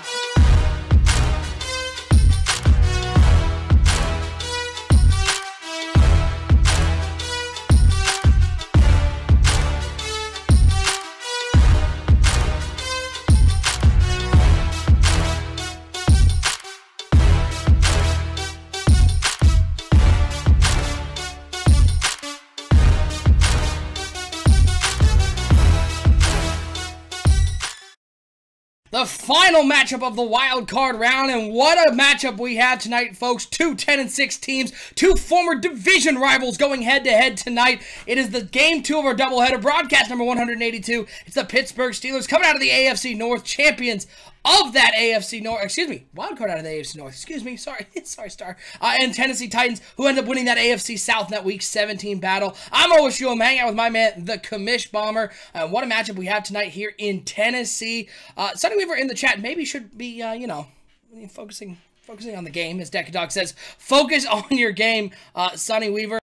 Let's see what sort of predictions we have coming in the chat. The Jag 14 saying Steelers 34, Titans 21. Mariota throws 3 or more picks. Pricey saying 24-20. Titans, the biggest Titans fans you'll find out there is, of course, our very own Pricey. Bill Hill Goat saying, I love this stream. Appreciate the love, Bill the Hill Goat. Appreciate everybody who has subscribed to the NBL Network, everybody who follows, all of the supporters we have out there. As 1st and 10, those baby blues coming out, looking to lull the defense into a false sense of security. And Marcus Mariota drops back here on 1st and 10 rush, coming right up the middle, and he finds Gary Barnage on the right side. The former Cleveland Brown gets 4 yards on the play. Gonna bring up a 2nd and 6, a big part of Marcus Mariota's game.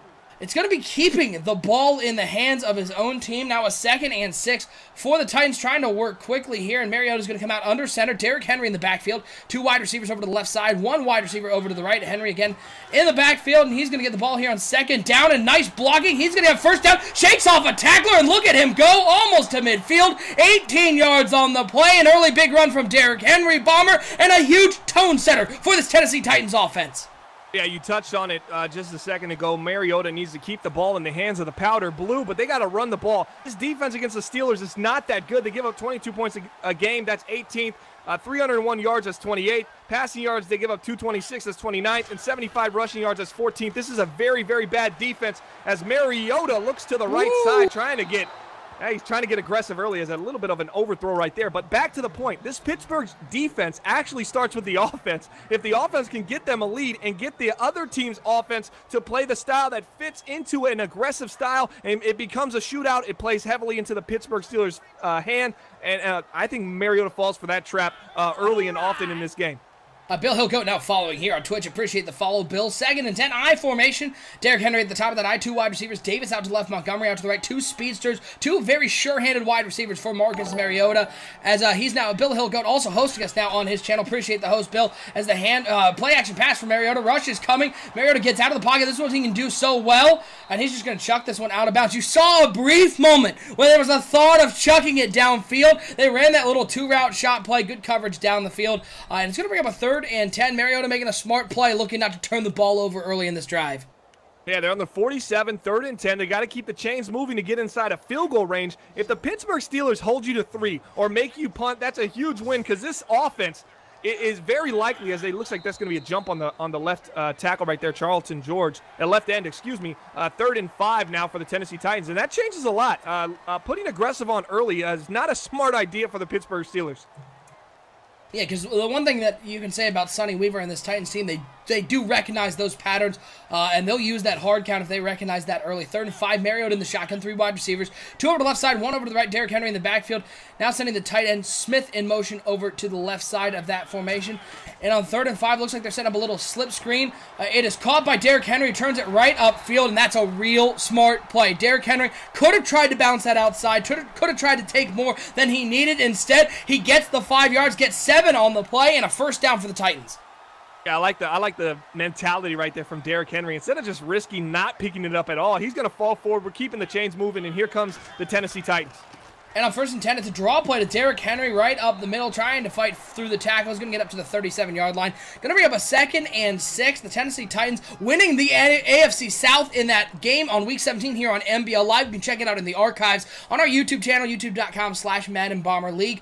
It was a great game. They ended up winning that division, getting this home field advantage, which is huge for them. Now 2nd and 6, shotgun formation for Mariota. Blitz coming from the outside. Quick throw over the middle. It's complete to Davis, down to the 21-yard line, and early in this game, Marcus Mariota making the right throws. Derrick Henry, a nice couple plays for him, and the Titans, they're in business.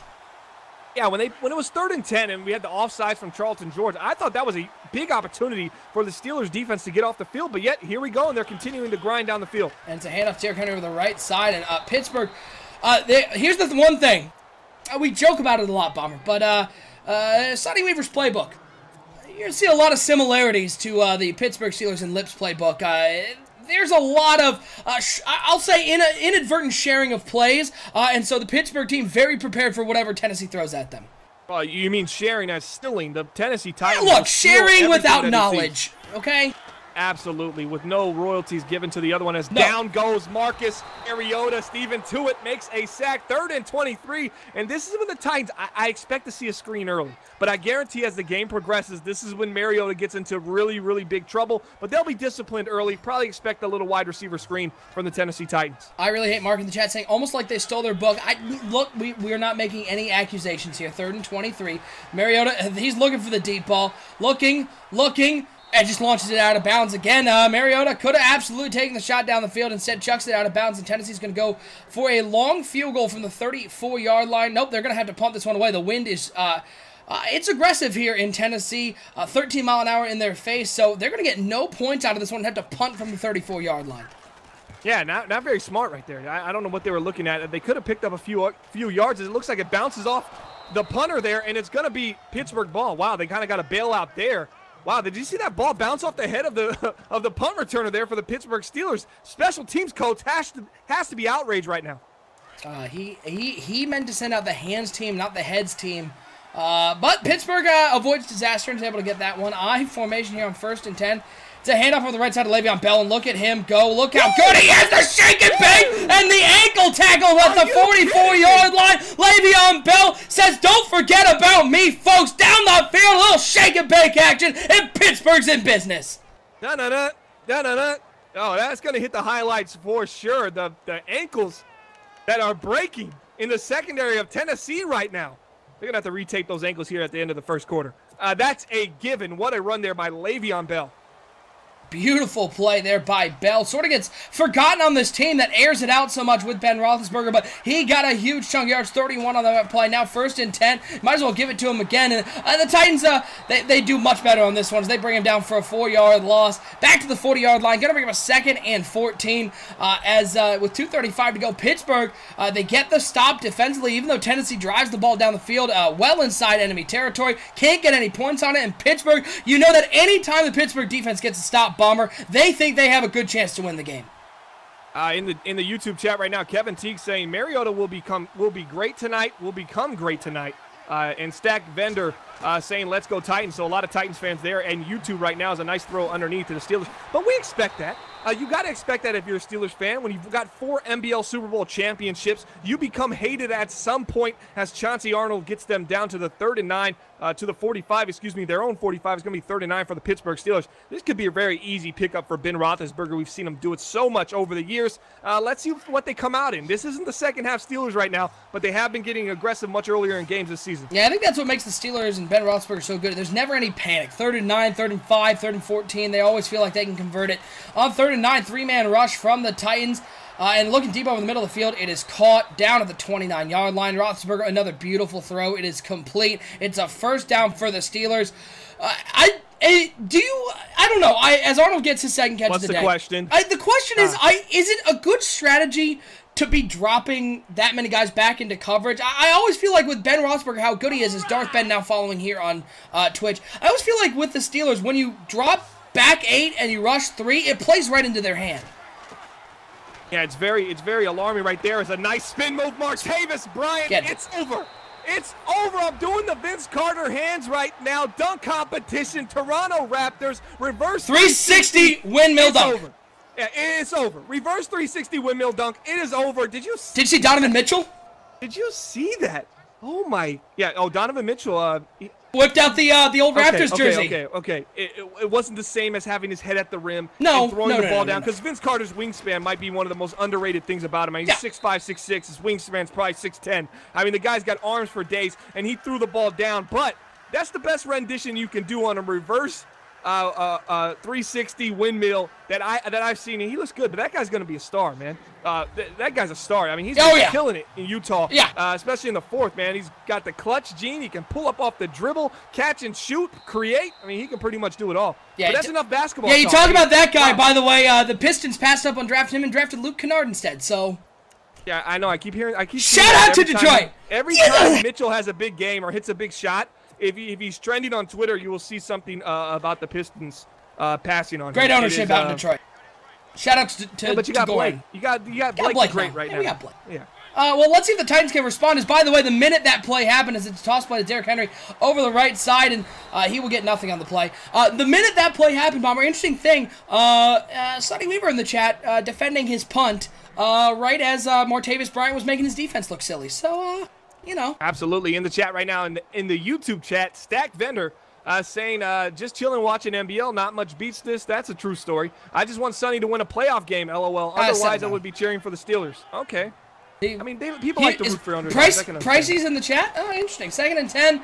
Looking over to the left side, and Davis. Oh, what a catch over the defender. The man coverage was great. The ball sort of floated out there as it was a one-on-one play for Davis. He goes right over the top and makes the catch. What a play from Corey Davis. Corey Davis, their leading receiver from Western Michigan, 6'3", 209 pounds, and he's having one of his better years. 48 catches, 902 yards. Kind of a breakout year in NBL Season 28, where he had 60 for 1,115 and 5 touchdowns, but only 3 touchdowns this year from Corey Davis. I got to see more from this wide receiver core. You want to know who's leading this team in receiving touchdowns right now?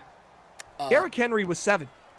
And I'll read the list. Corey Davis has 3. Tawan Taylor has 2. Montgomery has 4, and Crockett Gilmore, the tight end, has 4, and then Derrick Henry has 7. 7.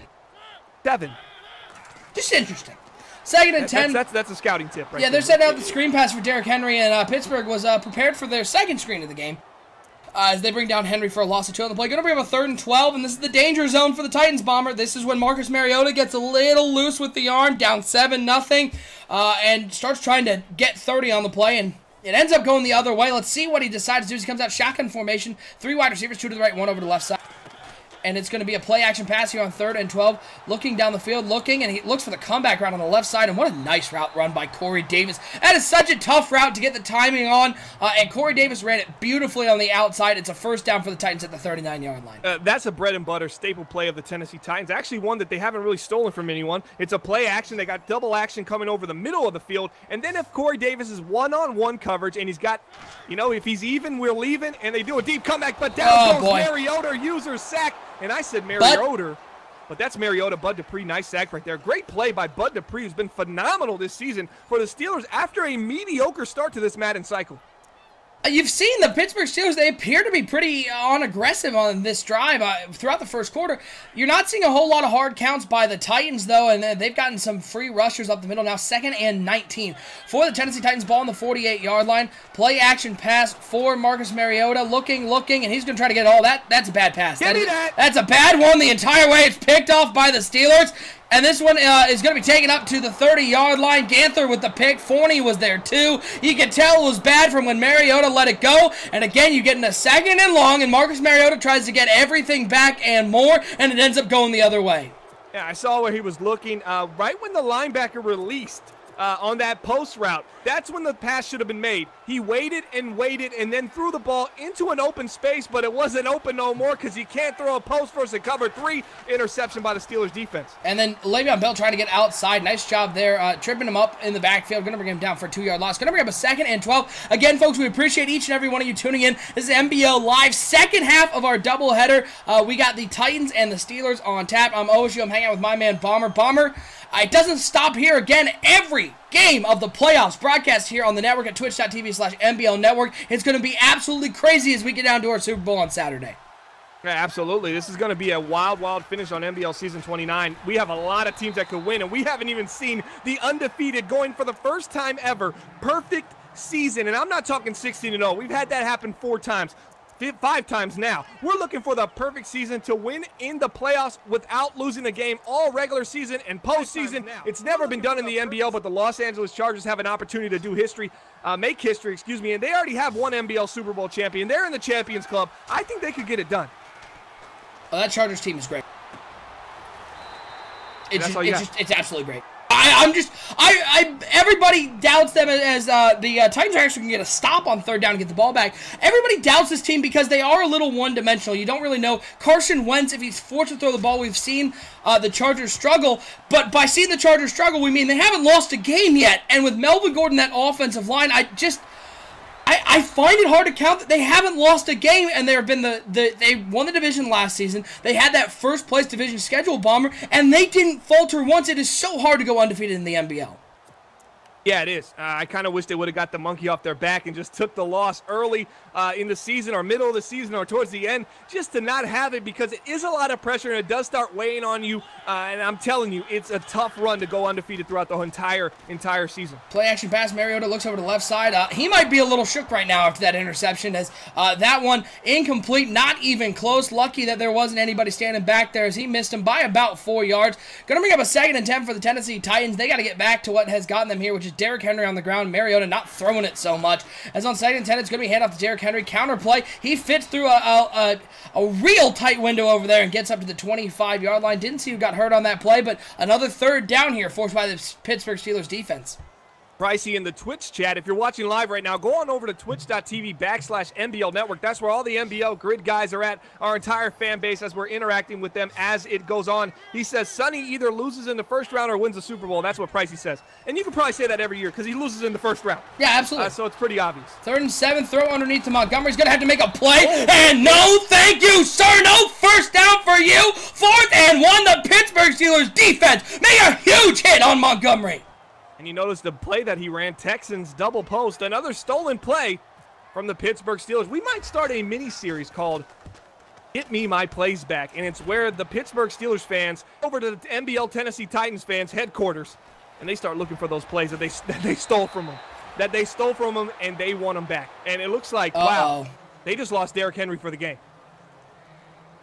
Well, folks, we're going to find some things to talk about in the second half because this one's going to get out of hand quickly because Marcus Mariota is going to be forced to throw the ball a lot, and that's never good for the Titans. We could actually call it, Bomber, I'm thinking instead of giving my plays back, we could call it Xerox the Series. It would be we could just get sponsored by like an ink and toner company. It could just be about there we go. Just footage of Sonny in the copy room, just copying plays. It'll be nice. 1st and 10, I formation. Le'Veon Bell at the top of that I. 2 wide receivers for the Pittsburgh Steelers here. 4:13 to go here in the first half. Handoff to Bell over the left side. The blocking is great. He's up to the first down marker. Got a little more there to the 38-yard line. Le'Veon Bell already in this game. He's been a little back and forth. We've seen 2 big runs. We've seen 2 runs get stopped in the backfield. But, with Le'Veon Bell on the field, you can't sell one way or the other, Bomber. You can't say it's going to be a pass because the minute you think it's pass, Le'Veon Bell goes for 40 yards. And I think that's where it's hurt Pittsburgh in the past is when they get away from Le'Veon Bell. Looks like they're going to give him a heavy dosage of Le'Veon, at least mix him in well, and that's going to be very dangerous for this, make this offense that's already dangerous enough even more dangerous if Le'Veon Bell can get between 15 to 20 carries a game in this playoff run. Shout out to I Really Hate Mark in the chat. Titans offensive playbook, custom lip book. Well, that's nice. That's a good one. That guy's kind of funny, man. I enjoy it. He's kind of funny. I think he said about 2 or 3 things that kind of made me chuckle. So that's nice. Now, that's good. Yeah, 2nd and 7 for Ben Roethlisberger as he drops back to pass. Looks underneath. It is complete. Big hit made, but a first down for the Pittsburgh Steelers. Roethlisberger doing Ben things. 5 of 5, 79 yards and a touchdown to start this game. 8 yards to Howard. Unlike Javier Howard a lot, Bomber, they're talking about, Antonio Brown may be on his way out, but with Javier Howard on this offensive side of the ball, he is such a weapon in the slot. Yeah, he is. He has the speed and ability, everything that Big Ben likes. He likes the speedy receivers, the ones that can get downfield and allow Antonio Brown and Martavis Bryant to work underneath. But Bryant also can get downfield as well, so he has a lot of weapons on this team. Roethlisberger dropping back here on 1st and 10. The pressure got there, but Roethlisberger got rid of it. McCourty with a big hit. He's having a nice season, but it's a first down for the Pittsburgh Steelers. 7 yards on the play. I think that's what's most impressive about Ben Roethlisberger, Bomber. It's not, the deep plays down the field. He has such a sense as when the pressure is coming. If the pressure is right in his face, he gets rid of the ball. If he has some time, he finds a way to get the deeper pass downfield. You rarely see him hold on to the ball too long. So if he's not a Steeler, where does he go? That's the question. As it looks like it might be an offsides here. Yeah, no, give him it's the going to first be Trent Murphy. Giving the Pittsburgh Steelers a first down as they move closer and closer to that red zone territory there on the Tennessee 38-yard line. Where do they go right now? Where do they go? If you're looking for a Big Ben and you're looking for quarterbacks, everyone goes, where do the quarterbacks go? Where would Big Ben land? I'm going to ask the audience here. If he does decide to test his free agency and say, hey, man, I'm 38, I think I got a couple more years left, where would be a good fit for Ben Roethlisberger? It would be certainly interesting to see his 1st and 10 shotgun formation for Ben Roethlisberger and the Pittsburgh Steelers. 3 wide receivers, 2 over to the left, 1 over to the right side. It's going to be a handoff to Le'Veon Bell over the left side. Nothing doing there. Loss of 2 on the play. Going to bring up a 2nd down. Bomber, I'm going to throw out a team here that I don't know if it's realistic because, again, all this is just we don't know the cap numbers and all that. But I'm going to throw out a team. What would you think? I know they signed Carson Wentz, but what do you think about Big Ben going to L.A. if they don't get that Super Bowl? Does Big Ben maybe put them over the top? Maybe a 1-year contract, an established Super Bowl winner in L.A., a franchise that wants to get that championship? It could happen. I think it could happen because Ben's going to want to go to a team that has an opportunity to win a Super Bowl, and if they don't get it done this year, Carson Wentz has that team-friendly contract where they could bring Big Ben on for a while and pay him $20 million a year, and it really wouldn't hurt this cap too bad. But I don't know if they do that. I think they really believe in Carson Wentz, but that would be a very intriguing fit because he can make all the throws and he can do all the things that they want to get from Carson Wentz. And Carson Wentz is still learning the playbook, and he's coming on a little bit slower than many people hoped. It'll be interesting to see where he goes because who knows whether he'd want to go AFC, NFC, if he'd want to play against these Pittsburgh Steelers. The man coming in motion, 3rd and 1, handoff to Le'Veon Bell right up the middle. He gets the first down to the 26-yard line. Another team I look at as maybe a landing spot. I know they had a tough year this year, but I look at that Atlanta Falcons team. Matt Ryan falling out of favor there. They started Brody Denton for most of the season. They've got so many weapons. They still got Devontae Freeman. They've got so many weapons on the offensive side of the ball, and this is a team that I think most people agree that this was sort of an aberration as Le'Veon Bell getting another carry over the right side, 4 yards on the play. I mean, Atlanta could be a landing spot. If he stays in the NFC, what about the New England Patriots? Jimmy Garoppolo maybe out of favor in New England? So the New England thing, I see that in the chat right now. A couple people saying the Patriots, New England. Garoppolo just, as Ben looks at that system and he goes, I don't see much success out of that passing attack. That would really make me feel, okay, this is a team I want to be with. I mean, Garoppolo had a horrific season, and he's more than capable to be a good starting quarterback in the league. Why isn't he successful, and why at 38 would I be successful there? Yeah, Roethlisberger dropping back on second at 6, and the blitz comes around the outside, and down goes Big Ben as Horton comes around the right side of that defense as we're at a minute 5 and counting. A big play there by the Tennessee defense on 3rd and 14. It is huge, Bomber, for the Titans to get a stop and force Pittsburgh to kick a field goal here, because down 2 scores to the Pittsburgh Steelers going into halftime with the Steelers getting the ball. This one might be game over if that happens. Ben Roethlisberger comes out. 2 tight ends, 2 wide receivers. Le'Veon Bell in the backfield here on 3rd and 14. They're going to hand it to Bell right up the middle, and a nice job made by Casey just holding him up enough for the tackle. 5-yard gain on the play. Tennessee takes for their first time out, and Pittsburgh's going to settle for a field goal. Yeah, and here we go. This is a 2-score game. This is when the Titans usually get way too aggressive and they throw themselves out of the game. Can they stay humble even without Derrick Henry at halfback, as he went down earlier and he's not going to be able to return for the game? The field goal's up and it is good. And the Tennessee Titans now down 10-0 to the Pittsburgh Steelers at home. We have seen a lot of home teams come up big in this wild card round, and now, you look around and the Tennessee Titans are kind of struggling here at home and not putting on a great show as the crowd's getting very quiet here, a little bit worried and concerned against these tough and electric Pittsburgh Steelers, and it's not even the second half yet. Yeah, just to put a bow on this Big Ben talk, Bomber, any chance Big Ben maybe looks inside the division, because Cleveland, I thought about Jameis that. Winston, okay, they don't like him a whole lot. Yeah, and I just it'd be a nice fit. There. I know, like he's paid. Zach DeManch, I mean, that's a great team. Yeah, there's weapons there. Don't get me wrong. There's weapons there for Big Ben. I just do not see it happen. I think so much money elsewhere. He might retire. Sure. This might be it for Big Ben as a handoff there to the left side. Kareem Hunt looking for some space. Darth Ben talking some trash about you in the chat. What's that? Darth Ben, owner of the Detroit Lions in the grid, saying, it's sad realizing I have a better halfback than Bomber. Your thoughts? I don't know. Man. Hey, Darth Ben, good luck in your next league, buddy. Now. Whatever. I'll pull up your halfback now. We'll take a look at. I'll take a look at the production. I would like to have his halfback though. I do like his halfback. I'll give him credit on that. 2nd and 15. Mariota, he's going to take a deep shot into double coverage, and Corey Davis almost came down with that catch. That was almost unbelievable. 15 seconds to go. Tennessee probably just going to chuck it downfield once again. They want to make a play happen. If I'm Tennessee, I'm handing this ball off, though, because the last thing you want to do is turn it over at Pittsburgh, get any sort of return on that one, get more points on the board. 14 passes, 6 rushes. Again, no Derrick Henry. He went down earlier in the game. 3rd and 15 for the Titans, and a smart play. They hand it off to Dixon over the right side. But unfortunately, when you throw the ball twice, Pittsburgh still has 2 timeouts. They're going to get this punt and see what they can do. The back of the Tennessee Titans, though, so this will be a deeper punt. Let's see what the Steelers can do as the punt is up and away. It is a boomer all the way back, about 5 yards deep in the end zone. And he's going to try to take it out here with 3 seconds to go. Good blocking downfield. He's up past the 25 to the 30. Running out of room, though, on the right side. And we're going to go into halftime. 10-0 Pittsburgh on top. Bomber, I think this first half, I don't think it's very surprising. And this is where you don't see the Pittsburgh Steelers get too many big leads in the first half. It's the second half where they blow it open. And I think the 10-0 score is a little misleading. The Pittsburgh Steelers really have been the better team in every facet of the game. Yeah, absolutely. I mean, this team has been and they've been using their workhorse, Le'Veon Bell. They get the ball to start the second half. I mean, we're in some serious trouble if they put some points on the board again.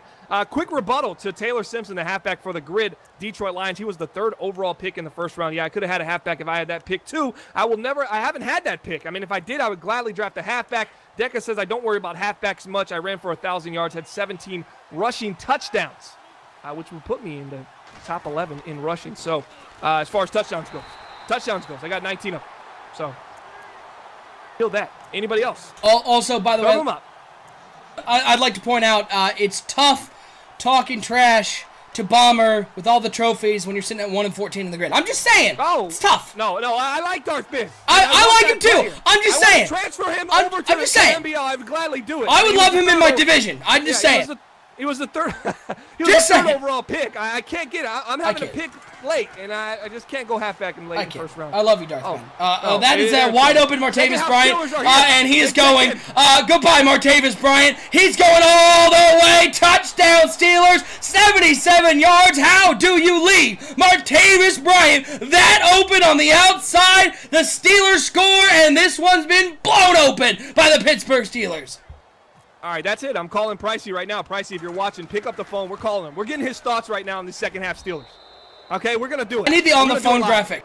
Let's give him a rate. Right, see what he's got going on. Biggest Titans fan in the world. We know old Pricey has his Sonny Weaver t-shirt, his Sonny Weaver cup, his Tennessee Titans hat on his head. We're going to go live right now. He's not going to answer. He's absolutely not. He is in a corner.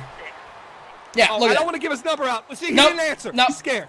17-0. He's biting his nails. No. He's Tennessee. He's not scared. He's in his Sonny Weaver shrine, praying to the Weaver gods, just seeing if the Titans can put together something, because he's seen some miracles happen. Absolutely. As first and 10, Price question in the chat. Fat Lady warming up. He's definitely warming up. Definitely doing vocal exercises off stage. As on first and 10, a deep pass over the middle of the field. What a throw by Marcus Mariota. That was tight coverage. Had to get over the top of the underneath. And Taylor with the catch. And Marcus Mariota showing why he is still a very good quarterback. He can make the tight throws at times. It's just the decision making always a question mark. Now first and 10 for the Tennessee Titans. Drops back to pass here on first down. Just gets rid of the ball, and that one was a dangerous throw over the right side. Incomplete pass. Going to bring up a second down. Interception incoming for Marcus Mariota. I'm calling it now. It should have happened there. Shazier got his hand on it. I think he had an opportunity to make an interception there. They ran a play-action shot. They're starting to get really, really aggressive. Let's see when this. Price is in the chat now. He didn't answer your phone call, but he's got time to talk in the chat. Is he around in the chat? Yeah, he just said, Sonny. Again. We're putting him on the air. Pick up the phone, Pricey. A nice run there over the left side. TJ Watt with the tackle. 3rd and 4 here. 4:44 to go here in the third quarter. Marcus Mariota in the shotgun formation. 3 wide receivers, 2 over to the left, 1 over to the right side. Dixon. He's in at halfback to the right of Mariota. Now going to split out wide right. Smith, the tight end on the right side of that formation. Mariota dropping back here on 3rd and 4. The rush is coming. He finds Montgomery. A dangerous throw right underneath the linebacker, but he completes it, and it's a first down for the Titans as they're inside the red zone. Nice throw right there by Marcus Mariota, showing his patience right now. Pricey says he's not answering. Of course he's not. I mean, I wouldn't want to have to face the fact right now that the team that you were rooting for coming into here is down 17-0 against these second-half Steelers. There's no chance in heck that they're going to get here. And almost an interception by Marcus Mariota. Didn't even look over to the left side, though, because the left side had that slot-out route, and it was all sorts open. Well, you know, Zoolander can't look left. I think he only turns right and looks right. Marcus Mariota doing his Zoolander impression early in this game.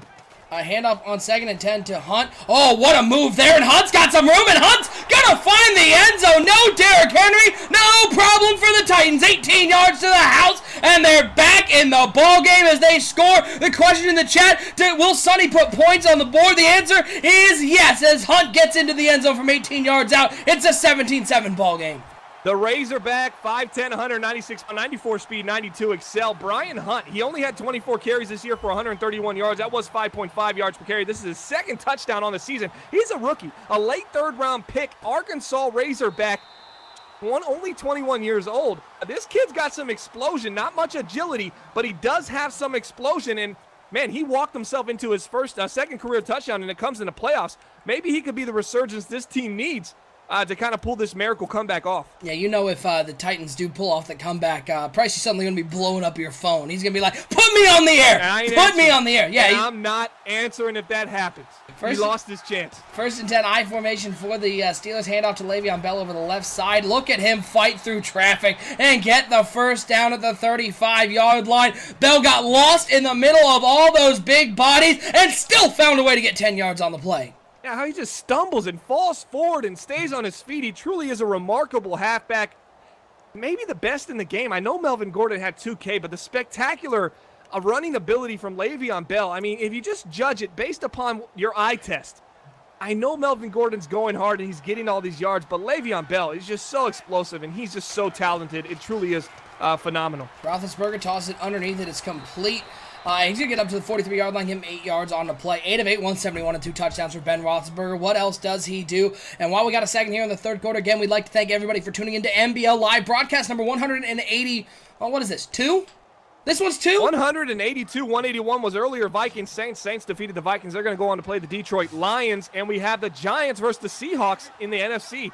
Got some great matchups coming up in this NBL Season 29 playoffs. Yep, and we will have that that matchup, the schedule for the NBL Live as we broadcast every game as a nice throw to the outside, completed the 44-yard line. We'll release that schedule right after this game, folks, so stick with us to the end of the game. We'll let you know our schedule for the divisional round of the playoffs. Every game broadcasted here on the NBL Network at twitch.tv/NBL Network.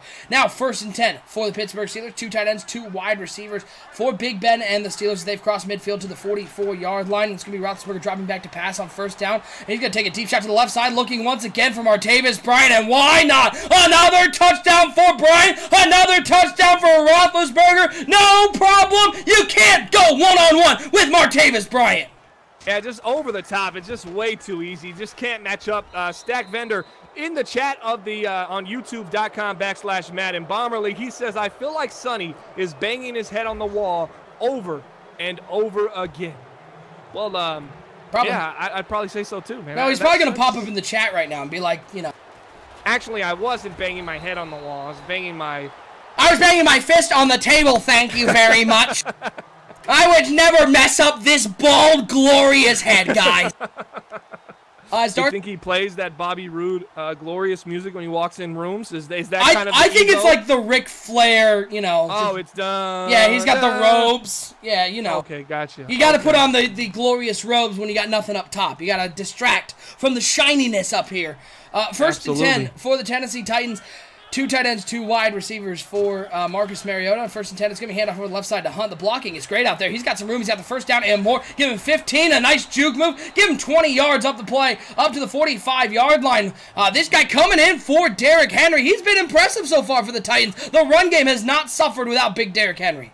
Yeah, I like Brian Hunt, 94 speed, 92 excel. He's definitely a nice change of pace from Derrick Henry, the big bruiser back who can get it done as Corey Davis continues to impress and just solidify himself as the best wide receiver on this team. And I'm a big fan of Montgomery. I mean, you look at Darian Montgomery, I thought this guy has the tools to do it all. 6'5", 223 pounds. He was a 2nd-round pick. He's 96 route running, 97 catching, 97 catch in traffic, 95 release. And he just, I mean, he hasn't hit 1,000 yards yet, and I just really don't understand why. Mariota looking up 1st and 10, looks over to the left side, trying to find Corey Davis once again, can't come up with the completion. It's going to bring up a 2nd and 10, folks. And while we, again, have a second here in the 3rd quarter, got to give a big shout-out one more time to our graphic sponsor, Web3KS.com. If you or anyone you know needs graphics done, hit up all business over there, Web3KS.com, the leaders in affordable graphic design. 2nd and 10, quick pass underneath to Smith as he's going to fight through one tackle, get up to the 18-yard line. Give him 9 on the play. Going to bring up a big 31 for the Titans who need to score quickly just to stay in this ball game.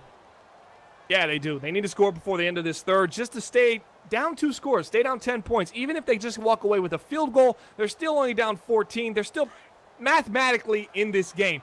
They need some luck to hop their way. They need a turnover from Big Ben. He doesn't turn the ball over much, especially in the playoffs. Maybe a Le'Veon Bell fumble. We saw it in last year's Super Bowl. It might happen again, but the Titans need a lot of help right now, and they need to punch this in and get 7 points. 3rd and 1. They're going to try to run it with Hunt, and he's got the 1st down flag on the play. That's going to be a face mask. Give him another 15. T.J. Watt getting the hand up around the noggin and give him a 1st and goal at the 8-yard line. A big play there by Tennessee. They haven't played that bad, Bomber, but the one turnover by Marcus Mariota and the inability to move the ball early in the game has really doomed them. Now, as we've seen a couple teams come in here who are putting up points, and the Titans only have 7 points right now. Boy. 7. The PAF get quick on the 8-yard line. Let's see what happens here as Mariota looks to the wheel route, and nobody came down to cover Corey Davis, who gets in the end zone as we find out the center, Brom, goes down, will not return to the game. It ran the old PAFK quick. I think that they actually faked out the Pittsburgh Steelers there because one of the great plays that the old Sonny Weaver liked to steal from Lip was that wide receiver quick. When they didn't run, I think the Steelers caught a little off guard. Yeah, absolutely. You know, you run that play right there. You're in man coverage. You get all twisted up, and you pretty much walk into the end zone. That's a Sonny Weaver staple of, sadly, it's one of the engines of his offense when he gets down there. And there's a touchdown, 24-14. They're only down 10, a minute 43 left in the 3rd. There's an opportunity here. There's a window here, especially if you can score. If you can get within that 3 points kind of threshold to Pittsburgh, their offense starts to press a little bit, and that's where Big Ben, you know, he likes to play from behind or he likes to play from ahead, but those close leads, it seems like he always makes a mistake or two and gives you an opportunity. I formation, handoff to Le'Veon Bell over the right side. He's got some room out there, spins it back inside and gets to the 30-yard line. If I had some advice for old Sonny Weaver and the Tennessee Titans, you should probably put a guy on Martavis Bryant and make sure he doesn't get over top of you, because he's having a monster game so far for the Steelers. Yeah, absolutely. You know, he can get over the top at any moment. You don't want to press up on him, but you don't want to give away the free out route and free release. But here goes Big Ben, 2nd and 5. He's spinning out. Let's see what he's going to do here. Looking on 2nd and 5, and down goes Roethlisberger. I would love... That's the same play he ran in the Super Bowl. He got a big touchdown to Jesse James. Did he get rid of that ball? Did they say he got rid of that? That wasn't... Yeah, wow. I was... Veteran savviness. I don't know how that's not any sort of intentional. It was literally like wrapped up and just sort of flicked it forward. But apparently there was a receiver in the area of that spike, as it's a quick wide receiver screen to the outside. The blocking's good. He's got some room. He's up to the 50, up to the 45, breaks a tackle and is taken down to the 38-yard line. The Titans didn't see the screen coming. They ran a blitz. The blocking was great. A Pittsburgh Steelers staple that somehow Sonny Weaver hasn't run yet, and the Steelers get him for a big gainer.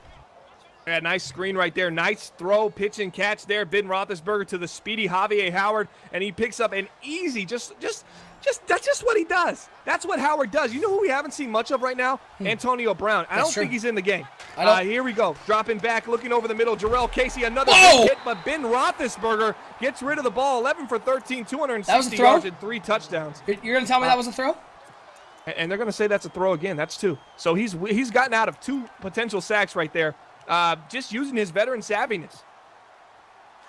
That's what we're going to call it. Sure, why not? And Antonio Brown has been hurt since week 12, and that was my point I was trying to make. No Antonio Brown in this offense doesn't look like it's missed a beat. 5 yards. Trent Murphy's 2nd encroachment on the day.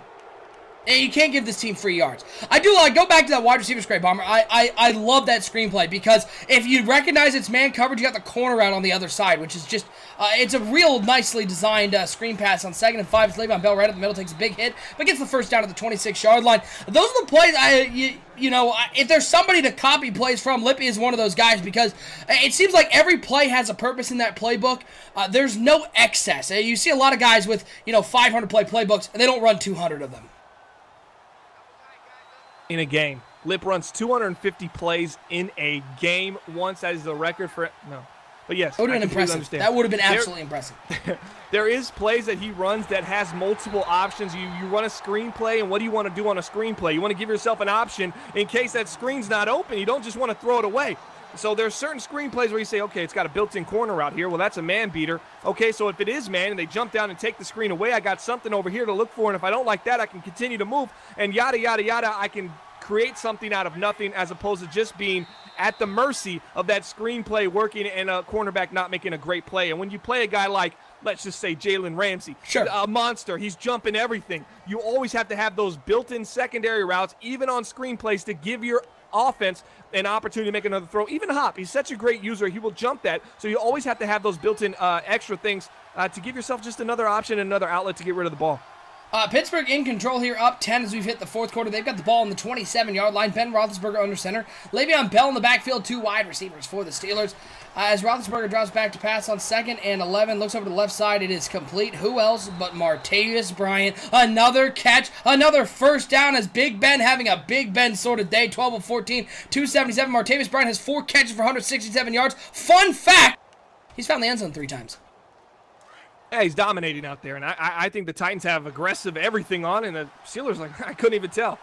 Right now, that's how it seems. 1st and 10, handoff to Le'Veon Bell. Tries to get to the outside. Good tackle made in the backfield. Bring him down to the 12-yard line. 16 carries, 66 yards. The Steelers team, 96 overall.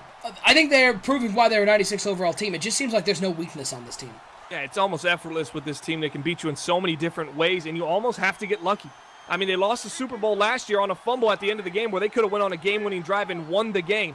So there's a lot of stuff here you have to overcome. And they're going to run play-action FK quick right against them. It looks like wasn't open, but they got a man across the side looking and nowhere to go. And Ben, oh my gosh, the hit that Ben Roethlisberger just took.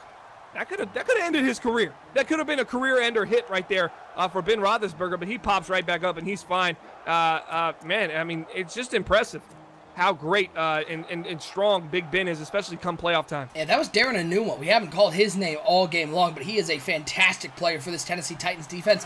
Now 3rd and 12, going to be a toss play to Le'Veon Bell. He's got one man to beat. That's Devin McCourty, but he's able to bring him down. Excuse me, Jason McCourty, as that one's taken down at the 7-yard line. And Tennessee stays alive, force a field goal. And if they get a quick score like they did in the last drive, who knows? This game is not yet over. This Titans offense can be very explosive.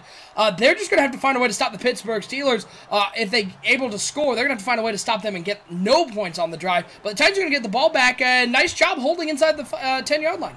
Yeah, hold them to 3. You're only down 13 right now. Like I said, you score, and then you put that doubt in Pittsburgh's mind. They're due for one. One big fumble, a big interception, a bad throw. It will happen for Pittsburgh. You just have to make sure that your team is in place to capitalize when that turnover happens. And right now, if the Titans can come down and score the ball and make it 27-21, there's an opportunity there for this team to make a big play on defense and take this lead. I know it's far-fetched, but it could happen. Stay tuned. Let's find out what's going to happen right now. I'm excited. I'm kind of feeling like maybe this Titans team can do it. Play action pass from Marcus Mariota on 1st and 10. He's going to have the post open over the middle. He didn't throw it to him, though. And now Mariota, oh, boy. Oh, no. Oh, boy. Oh, Lord. That's all the commentary I can give on that one, folks. That's when you have thrown 36, 37 interceptions in one season, in 16 games. And then you start becoming hesitant. You want to throw it. I don't know if I should. I don't know if I should. And then you hold on to it, and now you're in the 2nd and 22. Yeah, that was ugly. 2nd and 22.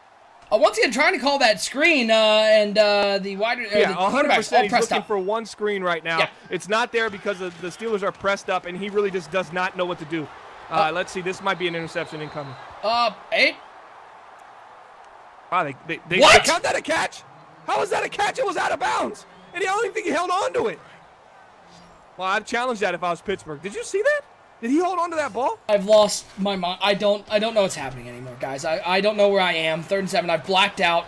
As Montgomery gets to catch the 33-yard line, they're going to be a yard short. They got to go for it. OSU with the Romo-style wordless call. Excuse me, I really hate Mark. I used words. They were, oh no, oh no, oh Lord, oh no, oh no.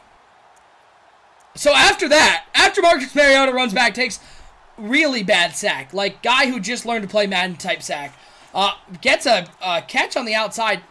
Wasn't really sure anybody had the ball there. I saw the ball on the ground, but they've got a 4th and 2 opportunity. Yeah, an opportunity here to pick up the first down, keep the chains moving, and keep your season alive. You don't pick this up, it's doomsday for the Tennessee Titans. Let's see if they look to go down the field. Yeah, he's already ran that play, so now he's got to call timeout because he got himself in an audible situation. He didn't want to run the ball, and then every audible on there he had pretty much ran. Or gotta use those on the fly audibles. They're very useful.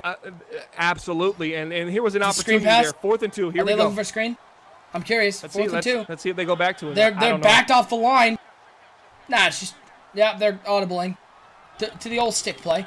5 wide receivers out there for Marcus Mariota. 3 over to the right, 2 over to the left side.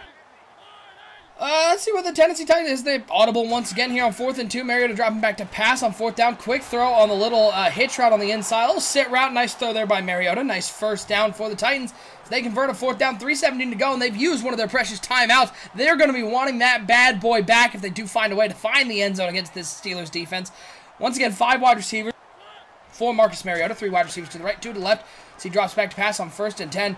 A lot of streak routes there. A lot of great man coverage. And Bud Dupree gets the 2nd sack of the day, bringing down Marcus Mariota for an 11-yard loss. Yeah, he had a clean release on the far left. Corey Davis was over there by himself, but just not enough separation to really drop the ball anywhere to him. And he's a big target. I didn't like that play call right now. This is a flaw in the Tennessee Titans. They don't have a 2-minute offense. They pretty much run their same offense throughout the game. Now they're down. There's got to be an opportunity to get down the field here, and they don't really have.